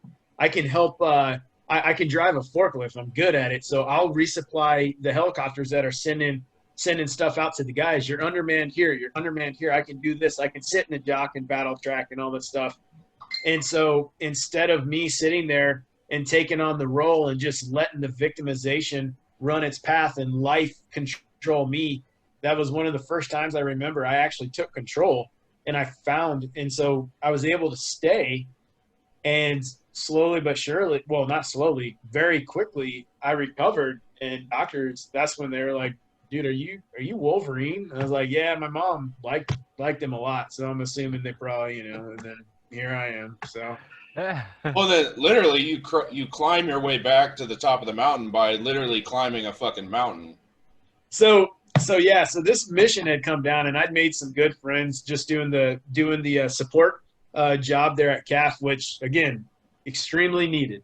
Guys got to get food, water, bullets somehow. So I'm happy I was there to do it, but I wasn't satisfied, and I'd made some friends, and there was this big mission coming up to where the command was going to get one more like hoorah up on the mountain, and so the battalion commander, battalion sergeant major, everybody. We're gonna go in 24 hours prior to a major clearance op, and we're gonna set in an overwatch position on this little bit of a elevated peak. I was like, oh, okay, cool. Well, first everyone's like, nope, not happening, never gonna happen. And so I started to really, control my outcome. It's like, well, who's clearing IEDs for you guys? And the first sergeant was like, well, can you show me how to use a mine detector? I was like, absolutely not. I was like, look, I'm going on this mission. You guys have nobody there with any demolition expertise. What are you going to do if you encounter an IED? Like, I'm going on this mission. And so the sergeant major, again, command sergeant major, got involved, and he's like, hey, look, he's going on the mission. And that mission right there, I knew for sure if I tanked that mission, my entire career was done. It was done because I got the battalion commander, I got the battalion, the group commander, the group sergeant major. I've got I have who's who in the zoo that just wants to say that they got in a mission, because unfortunately for them, yeah, you can run and gun, but their job isn't to do that anymore. It's to manage. And so they wanted to get in a mission. Well, what I didn't realize, it was like I can't even quite remember, but it was like 2,000 meters in elevation gain in like a click and a half, basically straight up. And double. That's double, but uphill. By the way, it's a click is 1,000 meters for those watching. So because there's in a map, there's grid squares, and they're broken up to by 1,000-meter increments. Well, in this one grid square of 1,000 meters, you're actually going 2,000 meters up. Yeah, I mean, there was parts of us infilling that we were crawling up, and it was insane. It was one of the hardest things I've ever done. Like, there's nothing in training that prepares you for that at all. Period. But I knew, I knew that I had to, and I had to play the game and show the show. And it's like, hey, how you doing? Man, I'm good. How are you doing? When inside I'm just like, oh my gosh, I'm going to die. Yeah. But that's, again, I learned through my injury and stuff like that when your mind tells you to stop, your body still has 60%, 70%. And, well, then guys start quitting, right? I can't go on further. And you're standing there basically with one leg going, pick your shit up. We got to keep going. Yeah. I remember one guy, not a Green Beret, but I remember one guy, he was attached to us, and he's like, I can't go anymore. And the battalion our commander and sergeant major, they're just like, what is going on? It's like, no, we got it. So finally, in the end, we cross-load gear, is like, hey, can you carry your kit at least? No, I don't think I can carry my. Can you carry your weapon or something? And so we get this guy to the top, and then another guy, he goes down too, but his wasn't quitting. His was just flat out like they didn't quite explain, because this takes the Army PT test. It's like, all right, you're fit to fight. No, you're not. This took the Army PT test and just absolutely demoralized it, because guys who were like, yeah, I'm in good shape, it destroyed them. And so one guy flat out quit. The other guy, his body just gave out. And so we were just moving dudes Which to is the top. respectable. Yeah. We were just moving guys to the top to try and just to make this mission happen. And yeah, it's like it was insane, because I was at the top helping move guys' stuff to the top, and I just remember thinking, I was like, again, I don't want to show off, but I want command to know that I'm fine. And yeah, so I was just trying. I was hurting so bad, but I was trying to do everything I possibly could. I wasn't as fast, but I was doing everything I possibly could, so the command would never, there was no question on my ability to operate. So real quick, how are you doing on time? You got enough time? Yeah, I'm good. Okay, so you basically you perform in front of literally all the right eyes. Yeah. Basically carrying somebody else's pack. Yeah, carrying multiple people's packs. Multiple people. Yeah, you putting it light. Well, just equipment. Yeah, we were having to divvy it up through all the guys that were still good. So. And this basically cements it, like, okay, this dude can still do what needs to be done. So, yeah. And he's, you've proven that you, even with your brace, with, your exposure to human feces, and you're not any more of a risk than anybody else really was. Well, and it wasn't about not being a risk. I wanted to prove to them that I was a benefit to have there that day, and that's what I was trying to get through. So when you get back to, we'll say mission success, you get back to, your camp or whatever, what was that feeling like? Was that like, holy shit, I knew I got it? Like, yeah. I was sitting there eating chow. The chow hall had made a bunch of hot plates for us, because we had exfilled and got back at, I don't know, let's say, midnight or whatnot. And I remember I was sitting there eating, and it was, the normal amazing cuisine of chicken fingers, beans, and French fries.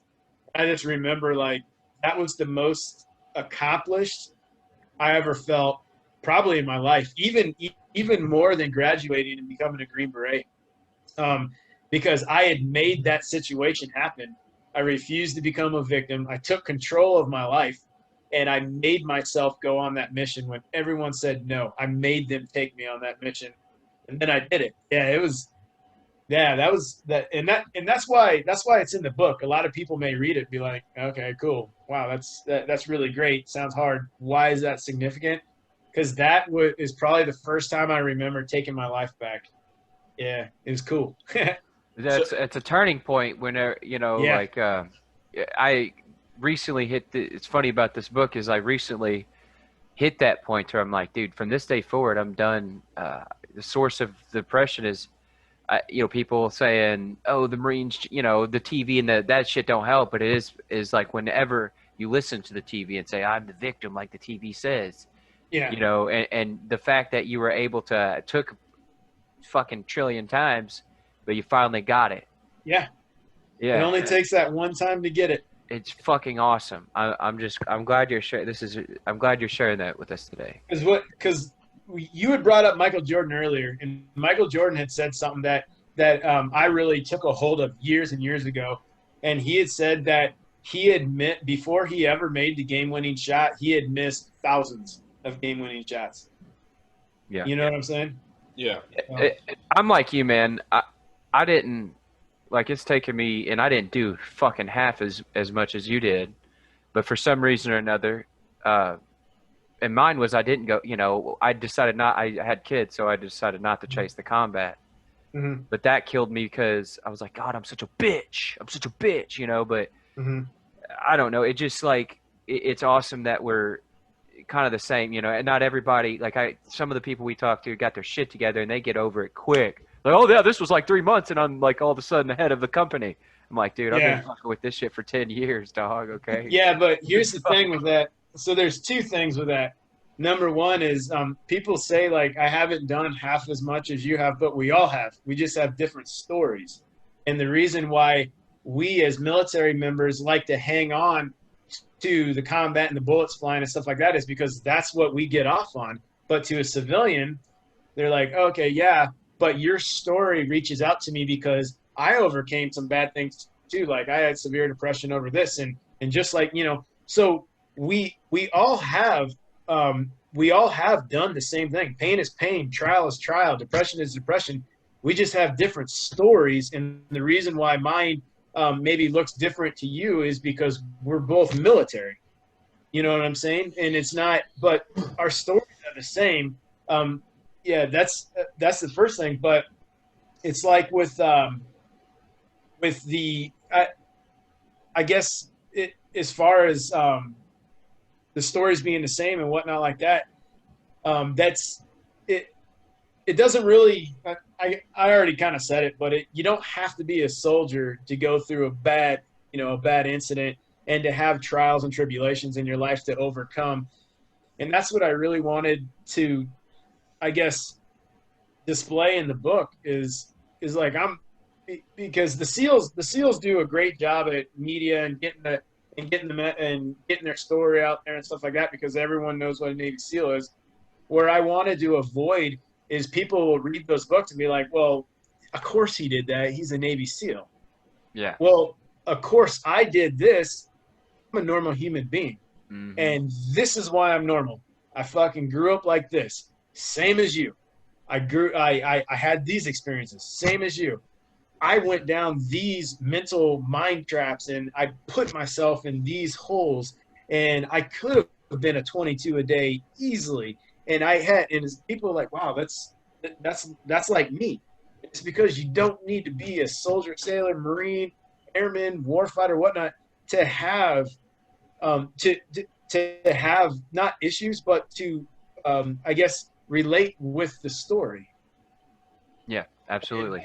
And some of the guys that they give the face that they're like 3 months and they're back, and it's like, wow, it's like you never skipped a beat. I've been to my fair share of funerals for those guys who it's like, how could he have done that to himself? He was the guy that was back, never missed a step. You don't know the battles people are fighting. That's the bad part, man. Right there. Yeah. So, And people need to stop on the other side of the coin. The people that are looking at these stories, maybe stop worshiping that golden cow, as in stop idolizing people in such a way. You know, it's my big thing about the country is like we actually have to stop expecting Donald Trump to fix our problems, expecting Joe Biden to fix our problems. We actually gotta fix our goddamn problems. These rules that are made, these extreme stupid rules, were made because either somebody did something really stupid, or the evil person, if there is an evil person that made this rule, is getting away with it. Or expecting athletes, movie stars, all these idolization of people to fix your problems. Mm-hmm. And because all we're spewing into them is this ideology that we are owed something, we are entitled to something. You owe me this. And you can see it on the streets today. They're all these entitled kids with no direction that want to belong to something. And I mean, look at the Taliban, look at Al Qaeda, look at Al Shabaab, look at all these other idiots out there. Who do they recruit? The same people that are out on the streets in America doing what they're doing because they have no direction. They're entitled, and they are brought up like, well, hey, you shouldn't have to take this from them. You're entitled to this, so join my. You know what I'm saying? And that's a victim mindset. That's exactly how you. And victimization is super dangerous. Super dangerous. It is because we're a fucking rock floating around a giant ass ball of. I've said it a jillion times. Floating around a giant ass ball of fire. We have the universe is constantly trying to kill us. Okay. I'll be right back. I Okay. gotta make a head call. And that being said, the universe is constantly trying to fucking kill us. It's like, Yeah. okay, so let's just say there, this is out there. This is we'll reel it back in, but let's just say there are no aliens. If there are no aliens in the universe, that would mean the universe is killing species at a fucking cyclic rate. So we have Yeah. bigger shit to worry about other than this entitlement. Like we actually, the sun. Yeah. It's a billion years from now. It's gonna burn out, and it's always just like a handful of people that are solving Earth's problems, and Yeah. that shit's gonna go away. Internet's here. With the veil is they can't the veil since the dawn of time. It's been a dog and pony show. As you know, the military is a dog and pony show, but that Yeah. veil is leaving because of the internet. So what are we going to do as a society? Yep, exactly. I mean, now things that were considered basically non-existent and trivial and whatnot like that, because the media networks and social media wasn't really that big of a heavy hitter. Now all of a sudden, I mean, oh my gosh, if it wasn't for social media and the news agencies playing off of weaknesses like they are, I firmly believe we wouldn't have, number one, we wouldn't have a lot of the issues we do, but number two, the sensitivity problem we have it's directly related to the fact that I don't no longer have to talk to you. I can send you a text. I can WhatsApp you. I can Facebook message. I can whatever. And so we have lost the ability to communicate, which means that people don't know how to communicate. They don't know how to take people. They don't understand the human environment. They don't understand the human domain.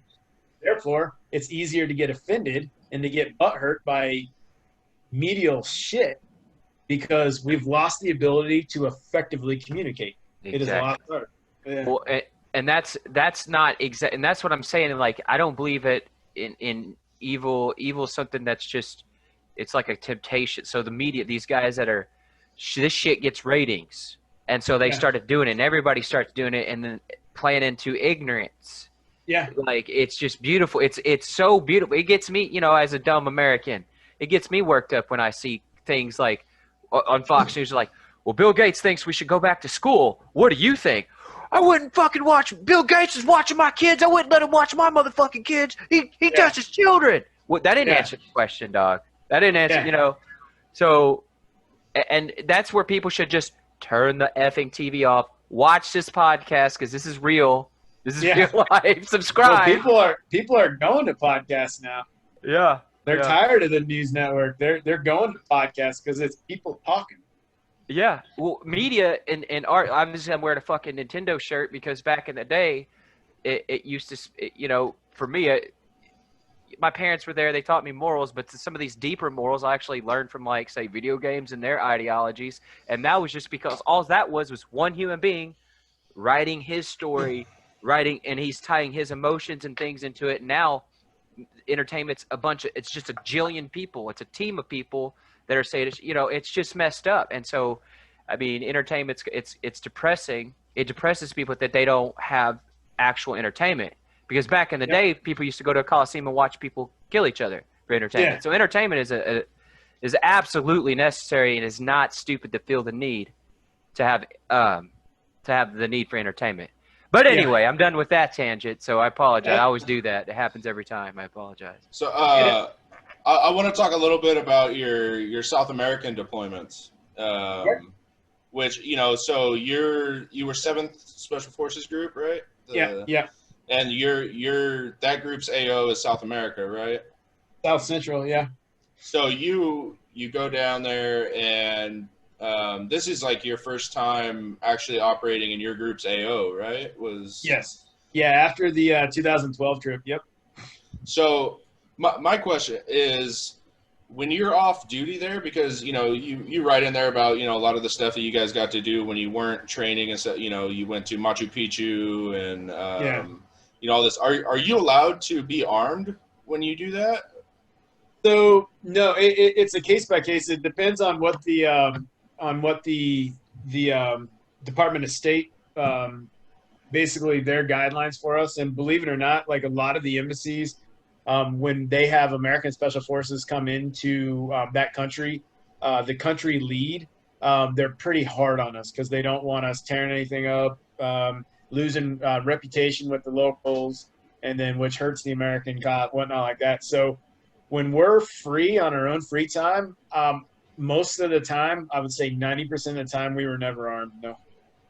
Yeah, because I was thinking of especially down there, fighting cartel or drug trafficking and stuff. Like, I would think that you guys would have a target on you. So, yes and no. More no than yes. So you always have a target on you if you're a target of opportunity. And what I mean by that is if you're out by yourself in an area you're not supposed to be in, yeah, you can get rolled up quick. The cartels and the drug runners, they don't want to mess with the U.S. government, especially if they roll up a service member, because they know that the retaliation from that, not only from our country, but that country is going to, let's say El Salvador or Peru, Colombia, whatnot, that country is going to want to maintain relationships with our country. Therefore, they're going to bring the full force of their military, police, whatever, in order to find you and to get you back.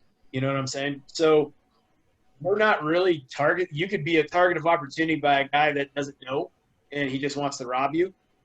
But for the most part, we're left alone just because of the fact that they know what will happen if we get in a bad situation. So you and you talk a lot about your jungle training and basically being at the mercy of the local.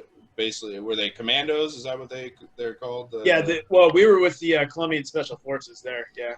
So basically, your command says, "Hey, these guys are running the show, and you have to listen to them." Yeah. And I think they say, "Okay, we're going to do some jungle survival," and you're like steps into the jungle, and you're like, "How the fuck am I supposed to survive in this?" Yeah. The Colombian SF guys, they're probably the best I've ever seen in the jungle. These dudes are phenomenal. And so what is a elementary task for them is something I've never seen before, because we're big, we're bulky, we fight in the open, in the desert, whatnot like that. We're not the Green Berets of Vietnam. Those dudes, amazing. We're not them. They took us through some stuff that I was just like, holy cow, this is super intense. And for them, they're just like, what's the problem?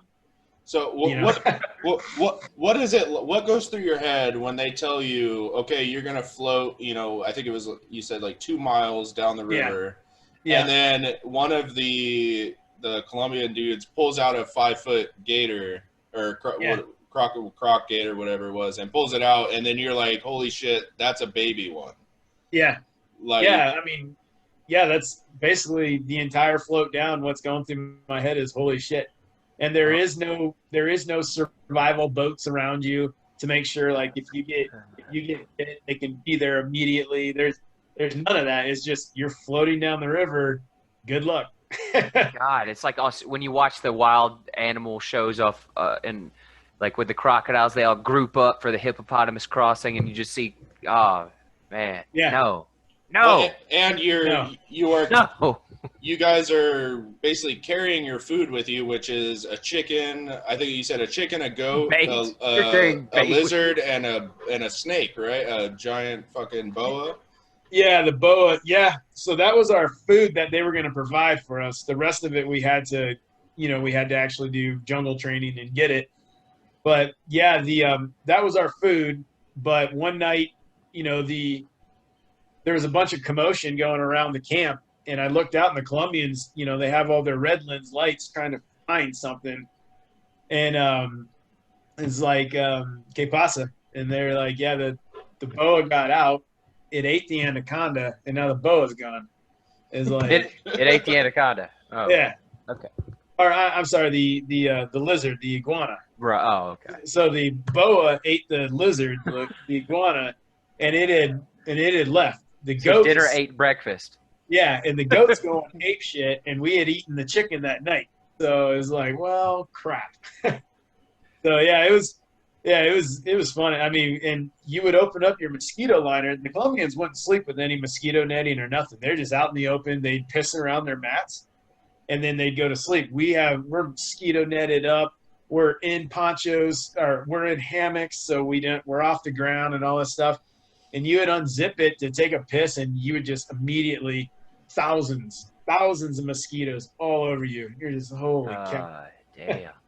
It was awesome training. Awesome. So did you guys do speaking of Lion King earlier, but did you guys have to eat bugs then after your dinner escaped? Or your dinner ate breakfast and then escaped? Yeah, we did all the edibles and everything like that, which include bugs, worms, stuff like that. Yeah. Slimy yet satisfying, huh? Oh, gross. Super gross. So you do your South American stuff. I think you did a couple rotations there, right? Yeah, El Salvador a couple times, Colombia, Peru. Mm-hmm. And so you do that, and they say, okay, it's time to go back to Afghanistan, right? This is 2016. Yeah. So actually, I was slated to go to Guatemala. And I went to a school in 2015 that qualified me to basically run sources and whatnot. So the company that was going to Afghanistan in 2016, they needed the qualification that I had, but it had to be an 18 Charlie with this qualification. So you had to be a demo guy, but this qualification. I was like, okay, that's weird. And I was the only one in the battalion. So I got moved to another company for the Afghan trip. So in the Marine Corps, we call that getting pimped out. You get pimped out to, whoever needs you. Yep. And and you said earlier, this deployment is the biggest firefight that you were ever in, right? 2016 too. That's shocking. So huge. You guys are, I remember reading this and I'm like, holy shit, he's gonna get fucking hit again. Like this is. Your walking point with basically, from what I could get, some Afghans that didn't want to be there. No, they did. The guys I had up front with me this time, they were actually the NMRG, the National Mine Reduction Group guys. So I had 4. That was my job, was to train these dudes, and then we would go out with different teams for missions because I had these trained up, Afghans. So. They wanted to be there. They just knew that we were going into a really, really bad area. Was it the regular Afghan army that you had the issues? Yeah. Yeah. I wanted to talk about that because their work ethic and they're basically, you're fighting for your home country, for your, if somebody came into my town today, I would want to do whatever I could to, get the infidel, get them out of. Yeah. But these guys were like, fuck, like, I think you talked about, like, hey, we're leaving the valley. And they're like, okay, then we're leaving the valley. And you're like, no, you stay here. And yeah, we just took this ground. Yeah. It was a bad mission from the get-go. We got all the sit reps from it. And every time the Afghan army had gone into there, they'd just gotten their asses handed to them. I'm talking, they'd go in one time and take 5-6 KIA, another time 12 KIA, just really bad area. And so they wanted us, basically a team on the ground, to infill in, but we had to do it without letting the Taliban know that Americans were there. So we actually infilled in with Afghan Humvees and stuff like that under disguise. So then basically once that first bullet rings out, we got aircraft overhead and we got Spooky just lighting up, because what our plan was is they were going to think that we were just an Afghan unit coming in again, and then the minute we got engaged, we were going to have all these Taliban out in the open, not knowing that we had air overhead and we were just going to bomb them completely. Well, it kind of happened that way. They didn't know we were in the area.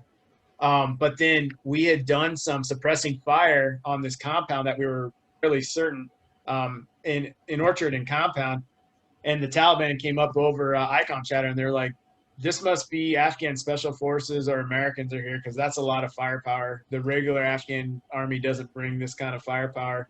I So, think you said basically you guys intercepted, and they said like the bearded ones are here. yeah, so that happened a little bit later on Okay. after the first ambush.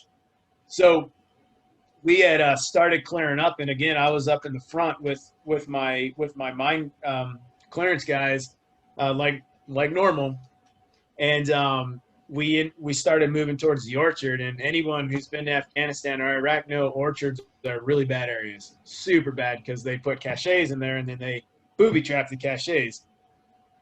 So we start moving through the orchard, and before that's where they were doing all the suppressing fire and whatnot, just to shoot everything in the orchard and around that compound. Um, I mean, just a show of force, basically. So we started moving into the orchard, and we hit a tripwire IED. It's in the wall. It's a grape shot charge in the wall. And I remember my lead guy is caught up in it, Jaweed, and I got this fishing line all over me. I'm like, what the? And I heard the blasting cap go off. This was Main charge didn't. This was the chest high tripwire that they put up. Yeah. Yeah. So the blasting cap went off. The main charge didn't. So it low ordered, which is good because it would have killed all of us instantly, with the amount of bolts and nuts and nails that were in that can. So basically we pick ourselves up off the ground and start moving again. And I see in the compound of interest, there's movement. And right off the bat, I see a guy. We're all under nods, but I got the 31, so I have the white phosphorus ones. And I see a guy sprint from the opening to another location. Well, then I see another guy start to move too, and so I engage him.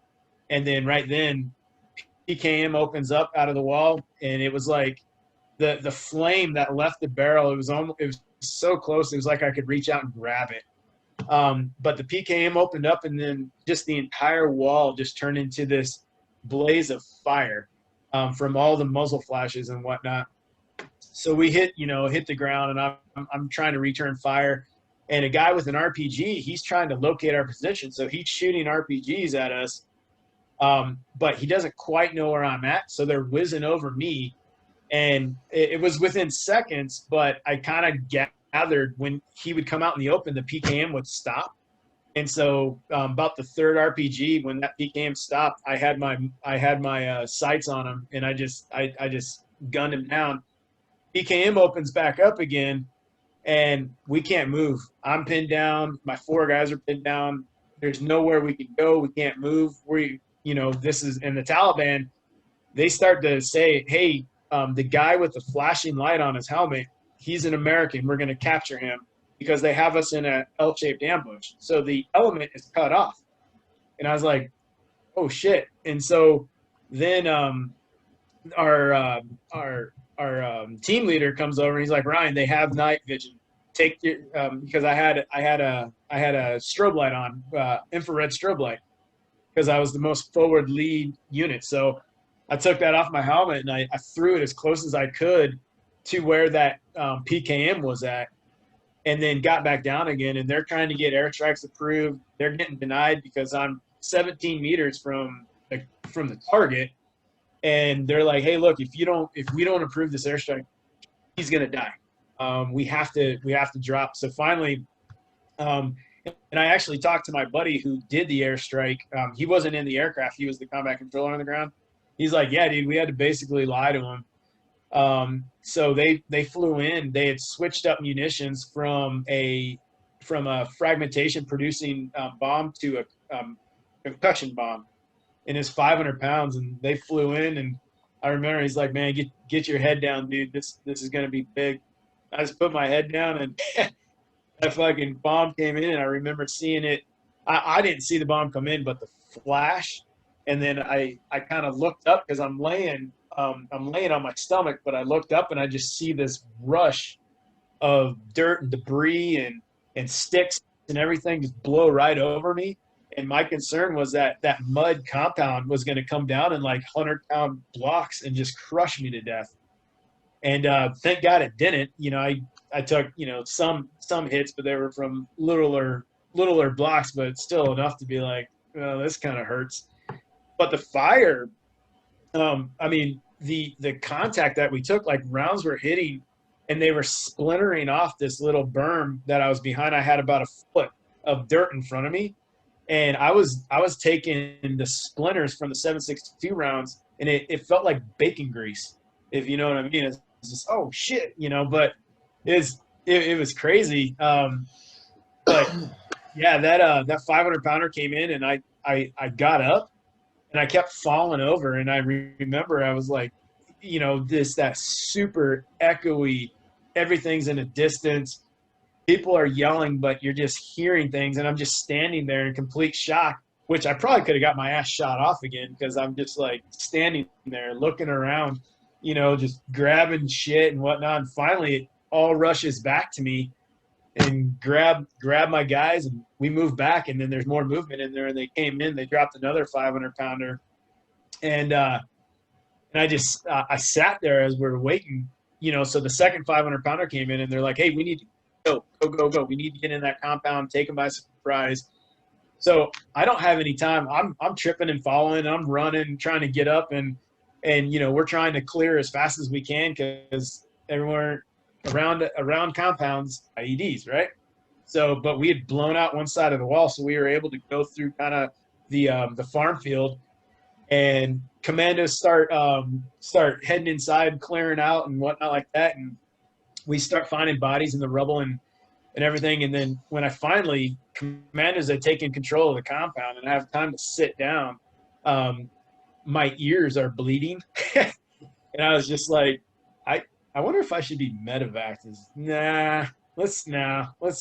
I need to stay here. There's a lot of IEDs in the area. So, and this is the mission where you lose Abe, correct?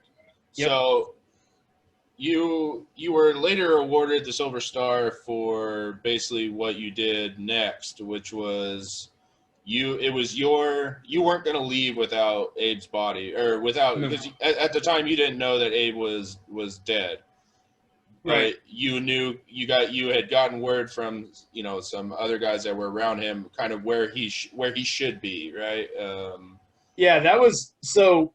After that first engagement, the first firefight, we started clearing the village, and it was basically, the village was deserted, and we found, my Afghans found 50 some odd IEDs. I myself, out of the ground, 17 IEDs. Not that I'm counting, but I do count. And but we had cleared the village, and we got to our LOA. It's like, all right, hey, we're gonna go. We need to exfil now. We just took this village. You guys haven't been able to take this village for 2 years. Village is down. So you do what you do. You protect the ground you just took. It's kind of goes all the way back to the art of war or whatnot. But so they didn't want. They were like, no, we're not. If you guys aren't staying, we're not staying. And so there's this like standoff. It's kind of like, hey man, we just took this. Like, we have to. And one of the Afghan commando sergeant majors came up to me with a terp, and he's like, hey, my guys are saying that there's a lot of movement coming in from this area. Like, okay, villagers maybe? He goes, we don't know. And then we had ISR look down, and he's like, yeah, they were there, and now they're gone. Where the fuck, what happened? And so basically this entire village was a big tunnel. And so these guys were coming into tunnels, and when we're still having this conversation with them about, hey, you need to hold the ground, right then, this burst of fire came down the road, and that started off the second troops in contact, which lasted 5 hours. And that first burst of fire that came down the road, we all jet for cover. Well, we're trained to go back to the cleared area that you've already cleared and get cover in an area that's been cleared. Well, Abe and a couple of Afghan commandos went forward, and that's that was their last spot that they were seen, that we saw them. So you basically you make the decision of we got to go find these guys, right? It's because a thing that sets the U.S. military apart is no man left behind. Right. We will do whatever it takes to go in, whether it's deceased or KIA or whatever. We're gonna bring our brothers home. Yep. And all the way, even Lone Survivor, they talk about one of the hardest things was having to leave, his brothers on the mountain. Yeah.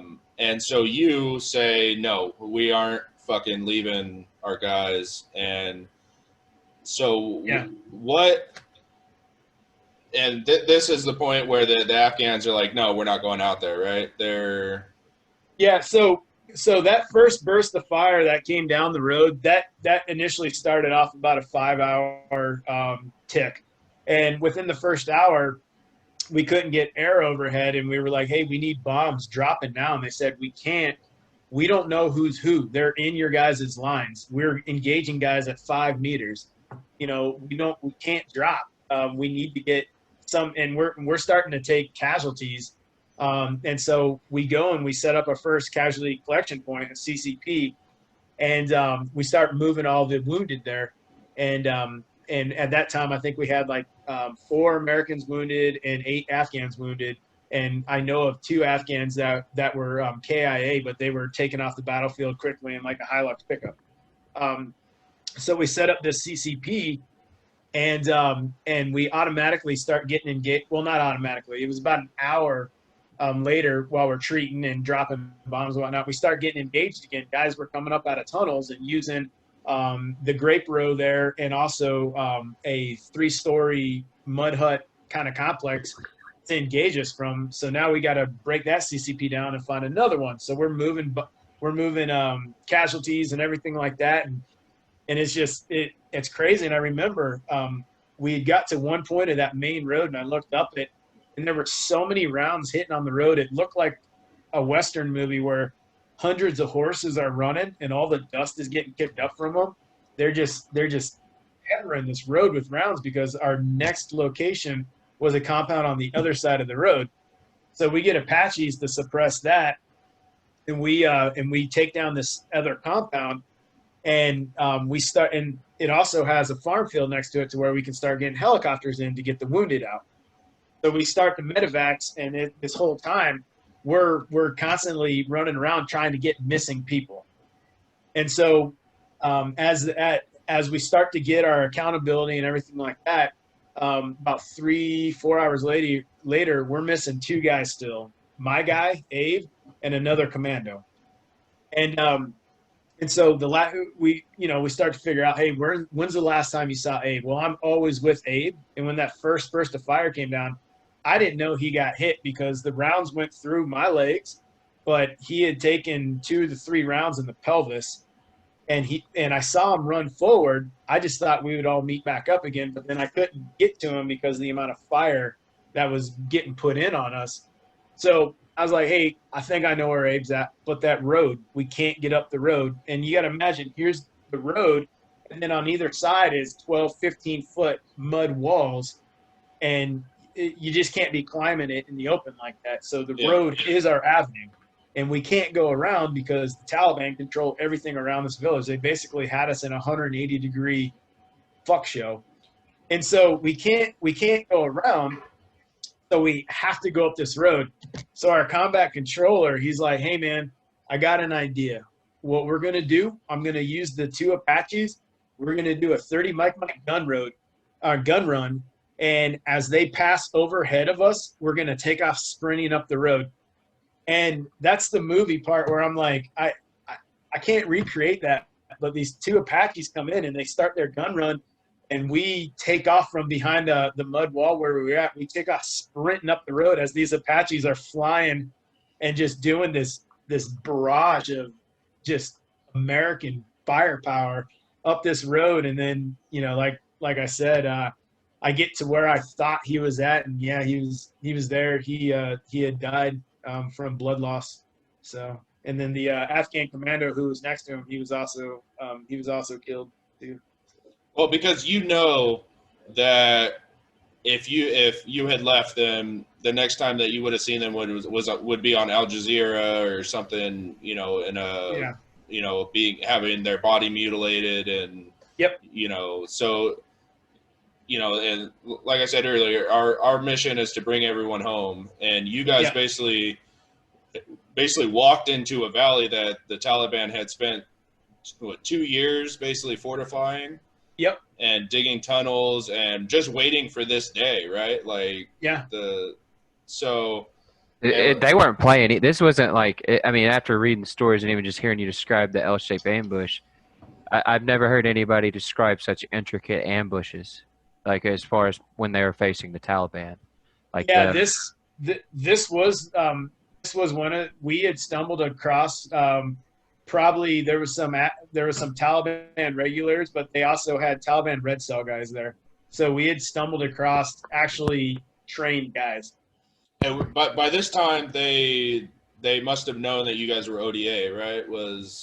Yeah, they knew. Yeah, we had heard about the bearded ones being in, but they had numbers on us, and these guys were definitely like, they were there to die. That's because we also heard rumors that we had disrupted a suicide bombing network there, and so these dudes were 100% there to die. That was their only.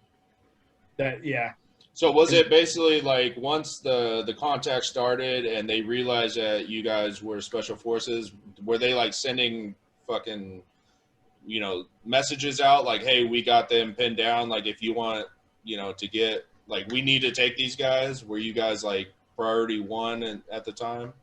Yeah, I mean, I'm pretty sure we were, because once the village was actually taken, and then the Afghans actually held it down and they did the body recovery. I mean, there was over 400 enemy KIA.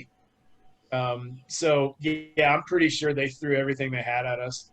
And you said that they were trying to capture you, right? They wanted, in the morning time they were, yeah. So they realized that was off the table. Yeah, I mean, Like, that's gave them hell. That 500-pounder. Yeah.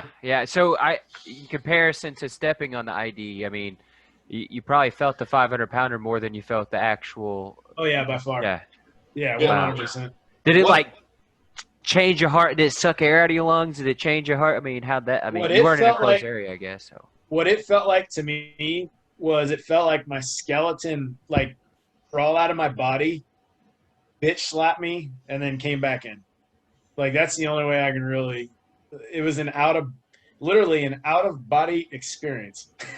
That's got to be one of the closest without, you know, basically calling in on your own position, right? I mean, 17 meters was.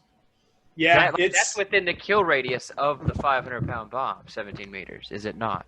I believe so. Oh yeah, 100%. What helped me out was it was dropped in a mud hut compound, and we all know after thousands of years those mud walls can take a blast. And I was kind of in a defilade, but yeah, it's weird too, because people could this and be like, nah, there's no way. But the combat controller and the JTAC that day, they've actually come out and they were like, yeah, because at first we were like, yeah, I was 30 meters away, and they actually came out and they're like, nah, you're actually 17 meters away. Like, oh, well, okay. And then after the investigation, when they did the awards write-up, it's in my award write-up, and I was like, damn, that's pretty close. Yeah, that's. How's that? Eat that, Tom Cruise. Yeah. Yeah. I never saw Charlie Sheen taking fucking danger clothes. Yeah. No. Well, he's taking some danger clothes. Well, I think Tom Cruise was once bragging about, well, I've done the training, you know, like, I don't know. So I mean, like, you didn't take a 500-pound bob. So yeah. So not I get to brag for you. I know you don't like to brag. You're not, you know, if you ever see this guy in real life, people, he's you know, don't do the whole worship. Oh God, you know. But I get to brag. That's awesome. That's fucking awesome. So that 500-pounder is life changing. So you I know you got to get out of here pretty soon, right? But we have some questions that we like to ask everybody. Kind of our you know, our favorite list. And then I wonder, could you estimate how many pounds of C4 you have used in your career? Or should I say, how many tons of C4? How many fucking... I would just say, I mean, I would say I'm in the thousands of pounds. Yeah, I probably made the 1,000-pound club. And then how many IEDs have you taken out? Do you think? Out of the grounds that were armed, I would say just Panjway alone. I mean, in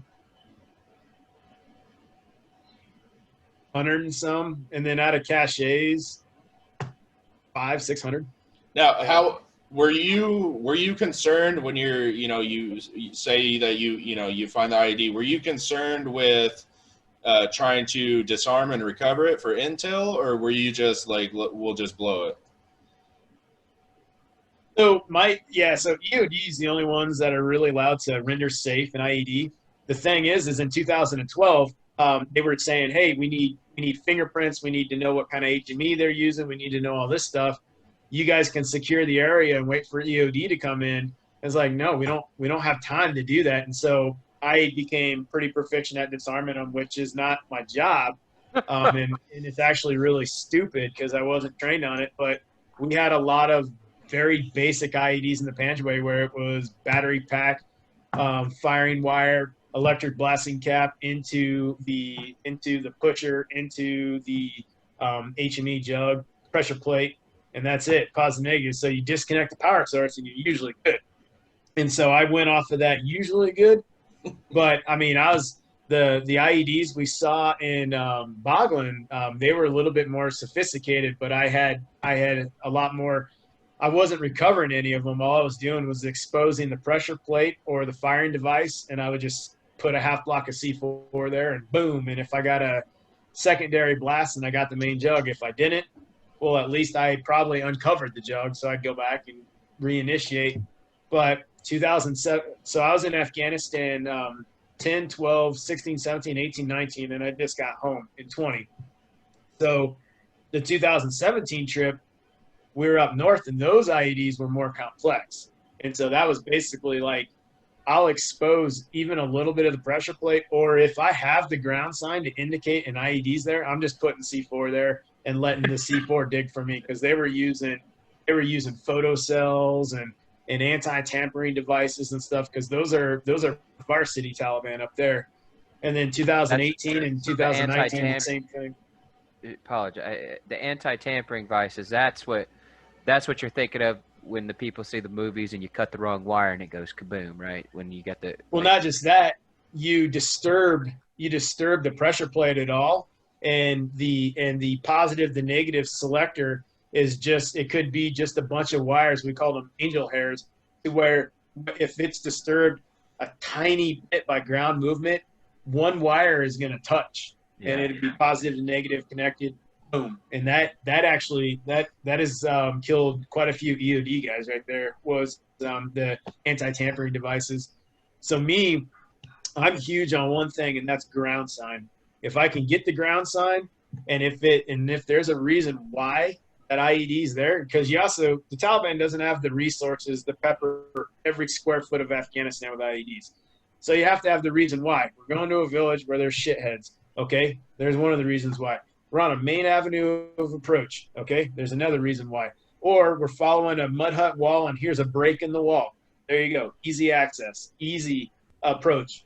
And now you got to have the ground sign. And so if I got any ground sign at all, yeah, man, I'm putting I'll probably start off with a full block just to let it really do the digging for me. And I'll just put a block of C4 there. And if I get the secondary blast, then I got it.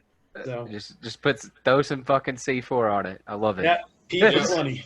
It's like duct tape. Just C4. Blow it up till it's safe. Yep. So you talked about in the book about how you're with your minesweeper and your metal detector. How do you tell because the difference between trash and say a thin wire running across the road? Do you just mine is all ground sign, and the why. The why is the biggest thing. You gotta. So a lot of people they'll go into a combat area or they'll deploy and they'll go to a certain AOR like RC South or RC North and whatnot. Well, what I started doing was I started researching these areas, and I started getting the red side intel on the IEDs that they're using in these areas. Then I'd figure out where my ops box was or my AOR, and I would go into different products that we have the ability to use, and I would look at, hey, where are the IEDs at? Because Taliban, they really like to put IEDs in a successful location that has already been used before. So I would look at historic IED spots, and okay, that keys my mind right there. Okay, we're going to this compound, and then I would get overhead imagery like there's a break in the wall here. Yep, probably going to be an IED there. Here's the main road going into this village, or the main avenue of approach going into this village. Okay, this is probably going to be IED. Where are we watching traffic? Is there traffic going around this spot in the road? And that's the other thing is the Taliban, they have to kind of indicate for the locals where IEDs are going to be at, because the Taliban have to play hearts and minds also. They can't just go out and be blowing up Afghan children left and right, because they're going to lose the popular support of the Afghan villagers, of the countrymen. You see what I'm saying? So they'll put out linear markings. They'll put out warning flags and stuff like that. And so I would key in on things that are overly blatant to warn the villagers, hey, stay out of this area right here, IED. Well, I would key in on that and be like, okay, there's an IED here. And so ground sign, warning markers. But the biggest thing is why? Why would there be an IED here? What is the Taliban trying to prevent or protect or whatnot? And if I can get the why, then that will really hone me in onto the ground sign and everything else. So just knowing human nature, Yeah. and is basically what helped you. It wasn't that you spotted the little freaking wire. It's probably going to be in this area because this is easy to walk. Or would I put one there? Yep. Yeah. It's kind of like how we do concertina wire to lead somebody into like a maze of death, basically. Yeah. Yep. So you wrote in the book too about how you generally knew that the farm fields were going to be generally clear because, like you said, farmers got to work them. Yeah. Yeah. And I watched a documentary last night called The Hornet's Nest about I think it's 101st Airborne in Afghanistan, and they asked the kids. They would just ask the kids, "Hey, where are the IEDs?" Yep. Because the Taliban would tell the kids, like, "Hey, tell your mom or your dad not to walk over here, Yep. because we're waiting for the Americans." And so Yep. they would just ask the kids, "Hey, where the Taliban tell you not to go?" And they say over there, and then 99 times out of 100 they'd find an IED there. Yep, I did that a lot. Tons of candy. Tons of candy. Yes. Yep. Oh man. So that shit's just fascinating to me. Just I like the candy bribe though. That is Yeah. a fucking true, real ass thing that people. Kids like, are kids, regardless of what language you speak. Still kids. Yep. So real quick, we'll do our favorite list, and then we'll get you out of here. Okay. Well. I had another thing. Did you ever run the Derby Queen obstacle course? No. Okay. I know that it's a ranger thing, but I didn't know if you guys ever crossed over. And I was just curious because I saw like a little mini documentary they did about how fucking hard it is. Apparently it's pretty tough. The one we have in the Q course is they're about the same. Some guys will say the Q course one's harder. Some guys will say Derby's harder. But yeah, I don't know. I can't speak to the Derby one. All right, so we're gonna do our favorites. What is your favorite MRE? Oh man, that's easy. That would be chili with beans. Chili with beans. I would say we get that or chili mac probably Chili mac, most obviously. every answer. Obviously. Yeah, chili with beans and the cornbread and chili with beans. Easy. The jalapeno cornbread, of course. Yeah. Yeah. What was your favorite weapon system? Ooh. C4. C4, yes. I'll- It's like duct tape. I will accept that answer. That is. What is your favorite piece of gear? My favorite piece of gear. Damn, I'm a sweater, so I would have to say my Camelback that you could not puncture it, because I Okay. had been on missions where my Camelback was punctured by something, and I had no water, and I finally got this piece of gear that it was almost Kevlar coating around the Camelback bladder, and I was like, wow, this is what it feels like to be hydrated on a mission. Thanks. Dude, that's a good one. That's a damn Yeah. good one. That's like essential. Like, duh. Summertime in Afghanistan. Yeah. What was your least favorite piece of gear, or the piece of gear that you basically could have gone your entire career and you would have never known the difference if you had never used it? Ooh, that's a good one. If I never would have used it, I would.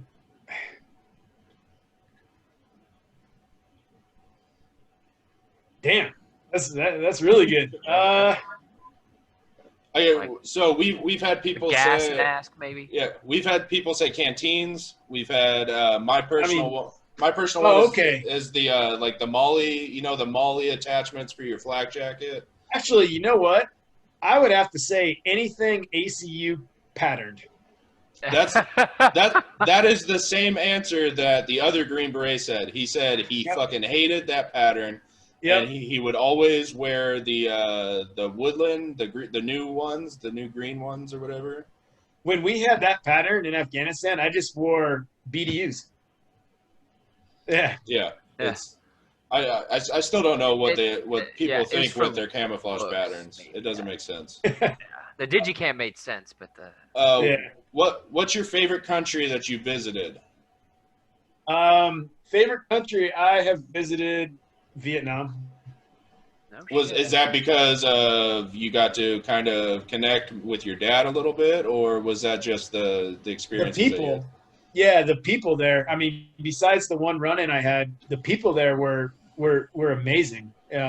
It was great, and you could still see the scars of war there, but you could see a country that yeah, we don't have the same political outlook, but you could see a country that was, for a country that's never been defeated in any war in the history of their country. I saw the most gracious and humble, and it was just an amazing culture. And so, yeah, I mean, I'd have to say Vietnam. What was your favorite rank? You might have just. I mean, E4 Mafia. Now that's the Navy, Air Force, or Army. Yeah, let's go with that one. I mean, Army, yeah. Yeah. So I had a blast in all branches, and I made lifelong friends and had great jobs. But I mean, I really turned the corner in my life in the Army. So, And then I think we can leave with what is some advice that you would offer to somebody who is basically just starting their career in either special forces, or maybe kind of following the same path you did, where they just joined out of necessity, basically. What is some advice that you would offer that person? I think the best advice I could offer any person, but it's also relevant to that person, is understand that life is a one-shot deal. Life is extremely short. Life is one step away from being changed forever. And at the end of your life, how do you want to look back on it? And so the biggest thing I can tell people is, don't ever leave what ifs in your life, because you are going to be that old man sitting in a rocking chair, and you're looking back on everything you've done in life. And one of the most miserable way I could think of being an older man and looking back on all the missed opportunities and all the what ifs. What if I would have tried this? What if I would have tried that? That's partly the reason why I jumped around branches so much and tried so many things I did and failed more times than I succeeded. But don't ever let yourself go through life with what ifs. Take advantage of everything you can. Right, wrong, good, bad, do it, because there's going to come a point in time when all you're going to have is these memories to look back on, and it's what you do now is going to it's going to be a peace of mind at the end, or you're going to be miserable. And so, yeah. And sorry, go ahead, Troy. I was just gonna capitalize just on what you said. Is like, honestly, and Eric Erickson, don't mean to quote him, but that is inevitable for every human, is to get to that stage where you reflect on your life. You are going to get to that stage. You're going to be that old man in the rocking chair reflecting on your life. So I did it from a hospital bed, and that's why I wanted to change my life, because I had so many I wish I would have. And so that was the reset button, or the do-over that my dad was talking about, was I could see the mess I made. And that's why I chose that, when I get to when I get older, I don't want to be that guy looking back, wishing I would have done this. So real quick, towards the end of the book, you kind of talk about some of the mental effects that your career had on you. You had some road rage incidents, drinking, stuff like that. How are you doing now? How have you learned how to cope with whatever? I have. I mean, I'm still I'm still, a firecracker. I still don't handle stupid people very well, but and I think it's because I could be the leader of the stupid people. But my thing is I went, this book, it actually didn't start off as a book. It started off as therapy for me, writing to get my thoughts and emotions. And as you read the book, you know that it's not just military, it's everything. And so this book was very therapeutic for me, and it really did. It helped me kind of get a handle on things, and I'm still a human being. I can get pissed off with the best of them too. But as far as like taking control of my life and not through alcohol or everything like that, gaining control again, and not letting life control me, I think is what has helped me to kind of get to that point to where I'm not getting in the chasing people to their house and going to get out and do what could have possibly happened, or trying to fight an entire biker gang at a bar, which would have probably ended my life, or stuff like that. It has given me that, the ability that people are people. And my story, I was such a victim into this, entitlement. Like, well, I did all this, you owe me. Where in the end, I don't owe you shit, dude. You signed the line. You volunteered for it. What did you think was going to happen? So deal with it. But people like you guys are gracious enough to come out and be like, hey, man, we want to hear your story. But in the end, you volunteered for it. So suck it up, bud. You know what I'm saying? Yeah. And so understanding that I'm no different. I'm no specialer. I'm not owed anything more than the guy that I want to rip his fucking head off. When I start to put us on the same level, it's crazy on how much it really de-escalates your aggressiveness towards other people, because you're not owed anything. You are a normal human being. And again, I can still get fired up quickly, but when you're on the same level and you're not a victim and you're not entitled and you're not owed anything, it really kind of, it brings things into perspective. Yeah, it has a healthy ouch moment is what I would describe it as. It's like a healthy gut check, It's like getting devil dogged by a drill instructor or drill sergeant for you Army types. So, real quick, and this will be my last question, was how much did it hurt when you backflopped off of that cliff that you jumped off of in South America? Oh, my God. I mean, I hate heights, by the way, just putting it out there. But heights are fucking scary, bro. Yeah, I just remember it felt, and I hate doing this to Leonardo DiCaprio, but it felt like Titanic, where I had let go of the debris and I was just sinking in the water slowly backwards, and I can see the sun. But it was, oh man, it hurt, man. Yeah. I remember reading that because I remember one time we went to the pool and I jumped off the high platform that they have, and Yeah. I was going to do a cannonball, but I over rotated, and so I landed basically flat back, and I remember just all the air gets pushed out of you, Yeah. and just thinking as you're sinking down, like, oh, this is how I die. I'm gonna drown right now, and you just slowly, and then you come up, and then you just hear everybody going, "Oh shit!" Like, Well, they did the courtesy, like, dude, are you okay? It's like, I think so. And then they just let into me. Oh man, You I was like, fuck. oh, dude. Yeah. then they made you do it again, right? Yeah. So, I know you got to go. I know you got things to do, but I want to thank. We're gonna keep you forever. Yeah.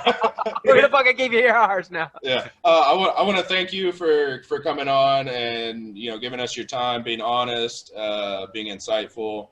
The book is Tip of the Spear: The Incredible Story of an Injured Green Beret's Return to Battle. It's a great book. I highly recommend it. Not just even to military people, but to anybody that's facing a challenge or a hardship or is in, the valley. I think you're proof that on the other side of the valley is another fucking mountain that you can stand on top of and conquer. Yep. Yeah. Damn, I like that.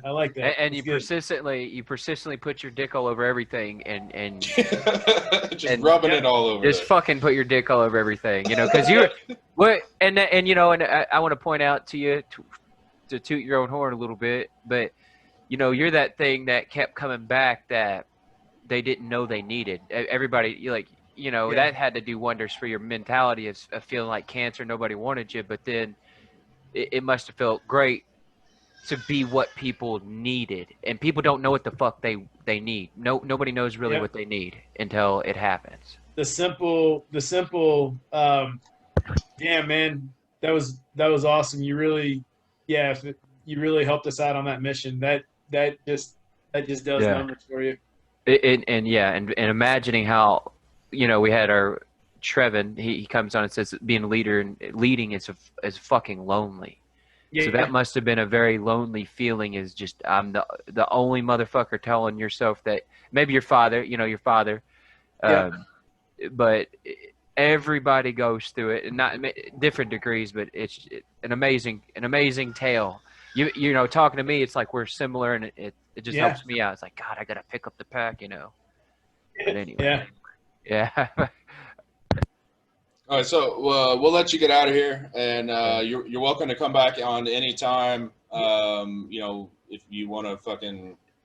And is there anything that you're doing right now that you want people to know that they could reach out? How, like an organization? Are you part of an organization? So yeah, I mean, if people want to know a little bit more or whatnot, I finally got a website. Believe it or not, I didn't do it myself. I had to pay for it, but it's RyanMHendrickson.com, and that basically opens up to like my social media accounts and stuff like that, and people can kind of see from there. But yeah, it's just I'm getting my feet underneath me since getting back in August, and starting to figure out what this whole book thing is, and going from there. We're gonna and we're definitely gonna post that link. Yeah, we're definitely gonna post that link, because you are good people, my man. It was just hell. It was so much fun talking to you. Man, I appreciate it. Yeah, this was a blast. Yeah. Yeah, we're gonna go into advertising and all that, where I'm gonna get our names out there better. But dude, you coming on for us little guys is just an amazing feeling, and it's amazing to be able to conversate with. My serious last question is: do you know Tim? do you know Tim Kennedy? Yeah. Because I fucking love that dude, and I'd message him on Instagram. He never fucking answers me. But I want to know. He doesn't answer. I want to know if he fucking found Hitler, because he did the hunting Hitler shit, and that dude's fucking cool people, as far as I could tell. But we'll let you get out of here. I know you got a drive to do today. Yes. So thank you, and you're welcome anytime. And I'll let you know when this episode comes out. Awesome. Thank you guys so much. I really appreciate it. Thank you. Stay safe, and good luck on whatever you choose to do next. Awesome. Well, Yeah, I look forward to reading about it. Be back in Afghanistan in November. So. Okay. Well, all right, guys. all right. I'll talk to you later. All right. Take it easy. Bye. Bye.